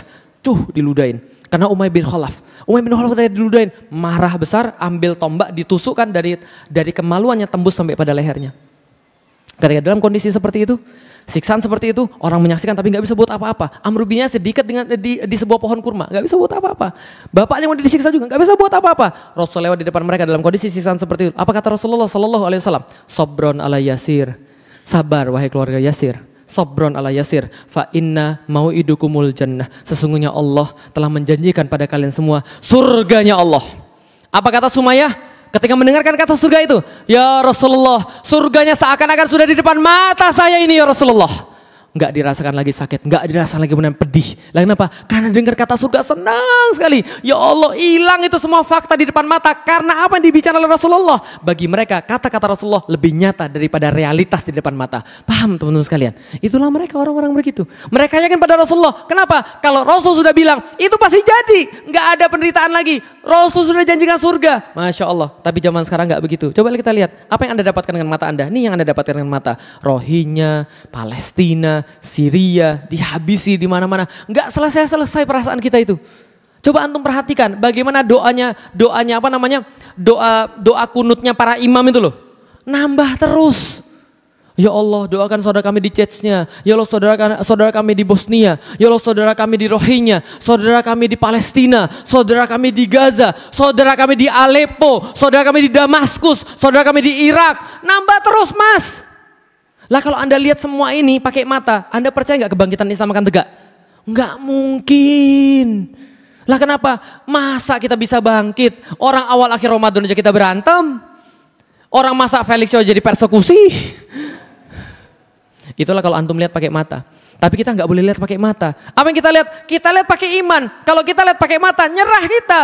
Lah kenapa? Kalau kita lihat pakai mata, yakin gak kita Islam akan tegak lagi? Enggak bakal yakin. Kenapa? Kalau Anda yakin Islam bakal tegak lagi, Anda bakal dibilang orang Gila. Karena meyakini sesuatu, di saat Anda belum mengalami itu, Anda bakal dibilang orang gila. Seperti Rasulullah, seperti Muhammad Al-Fatih dibilang gila. Tapi coba lihat teman sekalian, apa efek daripada kegilaan? Apa manfaat daripada dalam tanda kutip kegilaan? Coba lihat baik-baik, efek daripada kegilaan dan manfaatnya. Lihat, ada dua orang anak, satu berkata, saya akan jadi juara se-Indonesia. Satu lagi berkata, saya akan jadi juara se-RT saja. Yang lebih banyak berusaha, yang se-Indonesia atau yang se-RT? Oke, baik. Kalau begitu, kalau yang se-Indonesia yang lebih banyak berusaha, berarti kira-kira yang mana yang lebih berprestasi? Se-Indonesia atau se-RT? Lihat baik-baik. Ada orang keinginannya lebih besar, maka dia akan berbuat lebih banyak. Kalau dia berbuat lebih banyak, prestasinya lebih besar. Masuk logika? Oke, berarti contoh misalnya, yang se-RT belajar 2 jam. Yang se-Indonesia belajar 2 jam terus merasa, ibu saya capek. Oh ingat kamu tadi cita-citamu apa? Saya akan jadi juara. Se-Indonesia. Itu temanmu yang se-RT 2 jam terus selesai. Kamu kalau belajar 2 jam sama kayak se-RT. Paham ya? Kamu belajar lagi. Insya Allah saya mau pak. Insya Allah saya mau bu. Saya belajar lagi. Lah kenapa? Karena dia mau jadi juara yang lebih besar, yang lebih tinggi. Dia belajar lebih banyak karena keinginannya lebih besar, maka dia berprestasi lebih banyak. Oke sekarang kita balik. Berarti kalau ada orang prestasinya biasa-biasa saja, berarti dia usahanya biasa-biasa saja. Kenapa dia usahanya biasa-biasa saja? Karena dia tidak pernah yakin dengan apapun. Dia tidak pernah punya visi ke depan. Dia tidak punya Rasulullah yang dia yakini. Bisa dipahami teman sekalian? Pertanyaan saya sederhana. Nggak usah dijawab pada hari ini. Ibu-ibu pertanyaan saya sederhana. Nggak usah dijawab hari ini. Nanti dijawab di rumah. Menurut Anda ini orang-orang muslim yang biasa-biasa saja atau sudah berprestasi? Nggak usah dijawab. Lah kalau merasa biasa berarti bisa jadi Anda tidak punya keinginan apapun. Karena orang-orang yang berusaha lebih banyak adalah orang-orang yang yakin. Saya pengen sedunia, maka saya tidak boleh kalah dengan orang yang cuma pengen se-Indonesia. Orang pengen kebaikan se-Indonesia, saya pengen sedunia. Jadi jangan tanya saya tentang Indonesia, dunia aja saya bela apalagi Indonesia, paham sekalian? Nah maka kalau ada orang pengen lebih banyak, kerjalah lebih banyak. Anda pengen hadiah lebih besar, kerjalah lebih banyak. Nah karena kenapa? Karena itu adalah konsekuensinya. Muhammad Al-Fatih sama. Coba kita lihat teman sekalian, nih lihat, anak ini menguasai Konstantinopel umurnya berapa? 21 tahun. Tapi ketika saya masuk Islam, umur saya 18 tahun. 18 tahun saya masuk Islam, saya dapat cerita ini dari Muhammad Al-Fatih, dari Fatih Karim, guru saya. Fatih Karim ceritain saya tentang Muhammad Al-Fatih, datanya yang dia dapat pada saat itu, ada penakluk Konstantinopel umurnya 23 tahun. 23 tahun Kang? Iya, hebat banget Kang ceritanya Kang. Iya, lalu saya bilang sama ustadz saya pada waktu itu, pas saya baru masuk Islam, saya bilang sama ustadz saya, Kang kalau gitu nama Islam saya, boleh nggak Muhammad Al-Fatih? Boleh, 2002 nama Islam saya Muhammad Al-Fatih. Sampai sekarang. Nah kemudian ketika Muhammad Al-Fatih kenapa? Saya bilang sama Fatih Karim. Karena Muhammad Al-Fatih yang itu sudah menaklukkan Konstantinopel. Tapi dia belum menaklukkan yang satu lagi. Kota apa? Kota apa? Yakin akan takluk? Yakin akan takluk kota Roma? Saya bilang saya akan menaklukkan kota Roma. Maka kemudian orang bilang Felix ya orang gila. Alhamdulillah sekalian. Saya bilang nggak ada masalah. Lah kenapa? Rasul dibilang gila, Muhammad Al-Fatih dibilang gila, tambah satu nggak akan ada masalah. Paham teman sekalian? Maka saya bilang insya Allah saya taklukkan kota Roma. Maka saya berusaha untuk menaklukkan kota Roma. Saya masuk Islam 18 tahun, 23 tahun, 5 tahun kemudian saya belum bisa menaklukkan kota Roma. Pergi aja belum, paham sekalian. 2002 saya masuk Islam, 2007 saya pergi aja belum ke sana. Saya baru pergi ke kota Roma tahun 2012. Kapan? Ketika bapak saya ngajak saya ke sana, pergi ke kota Roma. Sebelumnya gini, kantor mau pergi, kemana Pi? Pergi ke Eropa. Eropa kemana Pi? Prancis, Italia. Italinya di mana? Milan, terus mana lagi? Roma, ikut. Loh kamu dari kemarin tahun-tahun lalu nggak mau pergi? Ya iyalah, Papi pergi ke Makau, ke Hong Kong. Emang saya mau jadi raja judi, paham sekalian? God of Gamble itu kan ya. Pergi ke sana, saya ikut. Nah, di tengah jalan ketika saya jalan dari Paris menuju ke Milan, itu kan perjalanannya panjang sekali, naik darat. Hampir sekitar 8 sampai 10 jam gitu kan ya. Saya maju ke depan bis lalu saya bilang sama semuanya. Itu satu bis ada 35 orang, 9 orang muslim, yang lainnya orang Cina, bukan muslim. Gitu kan ya, teman-teman bapak saya semua, kolega-kolega bapak saya. Saya maju ke depan lalu saya bilang, saya seorang pembicara, saya bilang, dan perkenalkan, kalau saya diperkenalkan bicara, saya mau cerita tentang sejarah Eropa. Boleh atau tidak? Boleh, semuanya bilang, saya cerita sejarah Eropa. Dari zaman dewa-dewa gitu kan ya, Yunani, Romawi, dan seterusnya. Saya cerita sejarah semua. Sampai penaklukan Konstantinopel. Setelah saya ceritakan penaklukan Konstantinopel, saya bilang gini, nah sekarang Anda terjawab pertanyaan Anda. Kenapa saya sekarang mau ikut? Tahun-tahun kemarin saya nggak mau ikut. Kenapa? Karena saya mau survei ke Roma. Karena kalau nggak saya menaklukkan kota ini, anak-anak saya akan datang untuk menaklukkan kota ini. Yang muslim langsung, takbir, Allahu Akbar. Yang orang-orang yang lain bilang, anak Pak Iwan sudah gila.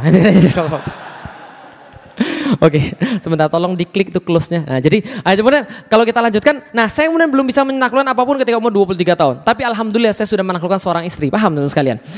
Saya nikah umur 22,5 tahun, saya nikah, saya dapat seorang istri. Lalu ketika saya bilang sama istri saya, Dik, kayaknya bukan jatah kita menaklukkan kota Roma. Lalu kenapa kita sudah tua?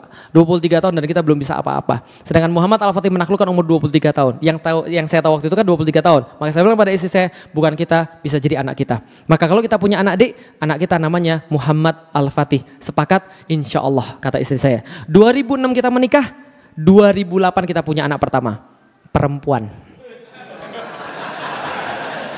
Gak kasih jadi nama Muhammad Al-Fatih. Gak jadi kasih nama Muhammad Al-Fatih, namanya Alila akhirnya. Nah 2010 kita punya anak laki-laki, alhamdulillah. Akhirnya ketika kita mau kasih nama Muhammad Al-Fatih gak jadi juga. Lah kenapa? Ternyata teman-teman saya sudah namanya Muhammad Al-Fatih semua. Karena saya sudah cerita ini dari tahun 2008. Teman-teman saya anaknya namanya Muhammad Al-Fatih semua. Fatih Karim itu punya anak namanya Muhammad Fatih Alif. Alasannya apa? Alif adalah huruf pertama, berarti dia pertama kali sampai ke kota Roma. Yang lain belakangan, mohon maaf. Teman saya yang lain bikin nama Muhammad Fatih Al-Awal. Lah kenapa? Dia awal, yang lain akhir. Teman saya Cahyo itu kan ya, Mas Cahyo itu yang sering di ngaji, dia kasih nama anaknya siapa? Muhammad Fatih Ridho. Yang lain tidak diridhoi, cuma anak saya diridhoi. Akhirnya nama anak saya sudah sepakati sama istri saya, namanya Sifar Muhammad Al-Fatih 1453. Itu nama anak saya, Sifar Muhammad Al-Fatih 1453. Ada angkanya, ada angkanya. Lah saya sendiri yang ngurus. Saya ngurus ke dinas kependudukan yang ada di Esparman sana. Saya ingin kasih sana, ini nama anak saya. Dia lihat, apa ini Pak? 1453. Maksud Anda 1453 tulisan panjang sekali? Enggak, 1453. Susah Pak, ini enggak mungkin Pak, ini enggak boleh Pak. Saya 15 tahun sudah kerja di sini Pak, baru sekali ada orang kayak Bapak ini. Makanya 15 tahun sudah kerja, kasih saya satu. Masa Wiro Sableng aja boleh, 212 anak saya enggak boleh? Dikasihlah nama anak saya 1453. Nama anak saya Sifar Muhammad Al-Fatih 1453. Kemudian 1 tahun kemudian nama anak saya yang ketiga Gozi Muhammad Al-Fatih 1453. Untuk apa? Bukan sekadar gengsi-gengsian. Ini adalah pesan buat anak saya. Bapak Ibu sekalian, tujuan saya nulis buku yang paling utama adalah karena saya nggak tahu kapan saya mati. Kalau saya mati duluan sebelum saya bisa mendidik anak saya, itu buku sudah menjadi penggantinya. Bahwa dia harus tahu bapaknya siapa. Ya itu yang nulis buku itu. Dia harus tahu bapaknya itu idenya apa. Bapaknya pengen apa. Bapaknya itu siapa. Itu dari buku itu. Nanti kalau dia sudah gede, bapak ibunya nggak ada misalnya, taruhlah dia nggak usah tanya gurunya, dia nggak usah tanya siapa-siapa. Dia sudah punya tugas itu yang sudah saya berikan pada nama dia. Pergi ke internet, ketik 1453, dia akan dapat semua cerita tadi. Dia akan tahu bahwa Rasul nggak main-main ketika ngomong kota Roma. Paham teman-teman sekalian? Bisa dipahami sekalian? Maka itu mungkin saya kasih 1453. Dan bagi orang-orang yang tahu 1453 itu angka keramat luar biasa. Lah kenapa? Lihat Konstantinopel Turki menaklukkan Konstantinopel. Sekarang Turki jadi Turki yang sekarang. Konstantinopel sekarang lari ke Yunani jadi bangsa Yunani. Dulu ketika ada pertandingan bola, ini memang tidak ideologis ya, memang tidak benar. Tapi ini contoh cerita saja. Nih ada pertandingan bola, piala kalau nggak salah UEFA atau Champions saya lupa, Panathinaikos lawan Galatasaray. Galatasaray grup mana? Tahu Galatasaray itu artinya apa? Galata itu bukit Galata tadi, Saray artinya Pelis, istana. Jadi Galatasaray grup Turki lawan Panathinaikos, grup Yunani gitu kan ya. Lawan mereka itu orang-orang Turki iseng. Pakai kemudian ketika ke tempat lawannya, ketika pergi ke tempat kandang lawannya, dia bentangan spanduk judulnya begini, Remember 1453. Nah, sekalian. Langsung gak jadi main bola, tawuran di situ ada. Setelah itu Yunani bilang karena mereka memprovokasi kami dengan mengungkit kehinaan masa lalu. Paham teman sekalian? Kalau Anda bawa 1453 pergi ke Yunani, Anda bakal dipermasalahkan di situ.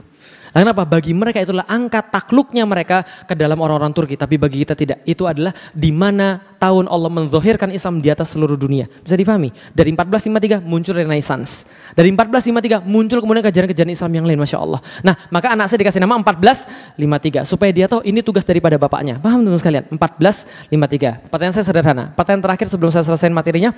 Masih ingat ketika gali parit tadi ada 2 kelompok. Yang satu yang benar-benar beriman, yang kedua Yahudi yang terpaksa. Kalau cerita pasti orang muda ingat. Itulah ibu kenapa Anda sering-sering cerita pada anak-anak. Ya, jadi yang pertama siapa? Yang benar-benar beriman. Yang kedua, oke, Yahudi kalau dengar kata-kata Rasulullah maka dia tertawa terbahak-bahak lalu bilang Rasulullah orang gila. Sedangkan Muslim, mukmin mendengar hadis Rasulullah yakin berbuat yang terbaik dan mereka lihat hasilnya. Pertanyaan saya sederhana, yakin gak antum Roma akan takluk? Yakin? Takbir.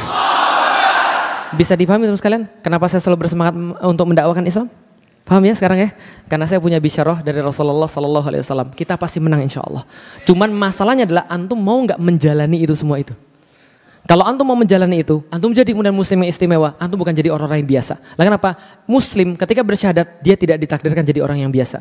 Karena orang-orang yang biasa cukuplah orang-orang yang selain Islam. Bisa dipahami teman sekalian. Orang muslim nggak boleh jadi orang biasa. Punya cita-cita yang besar. Gali hadis Rasulullah. Cari masa depan Islam kayak apa. Allah janjikan pada antum kebangkitan. Kalau antum percaya tentang kebangkitan Islam, jalani sekarang. Nanti antum akan masuk yang menyaksikan kebangkitan itu atau mati mewariskan kebangkitan itu pada anak-anak antum. Paham teman sekalian? Bisa dipahami? Oke baik. Ini adalah materinya. Mudah-mudahan bermanfaat bagi teman-teman sekalian semuanya. Kalau ada yang baik hanya berasal pada Allah Subhanahu Wa Taala. Mohon maaf.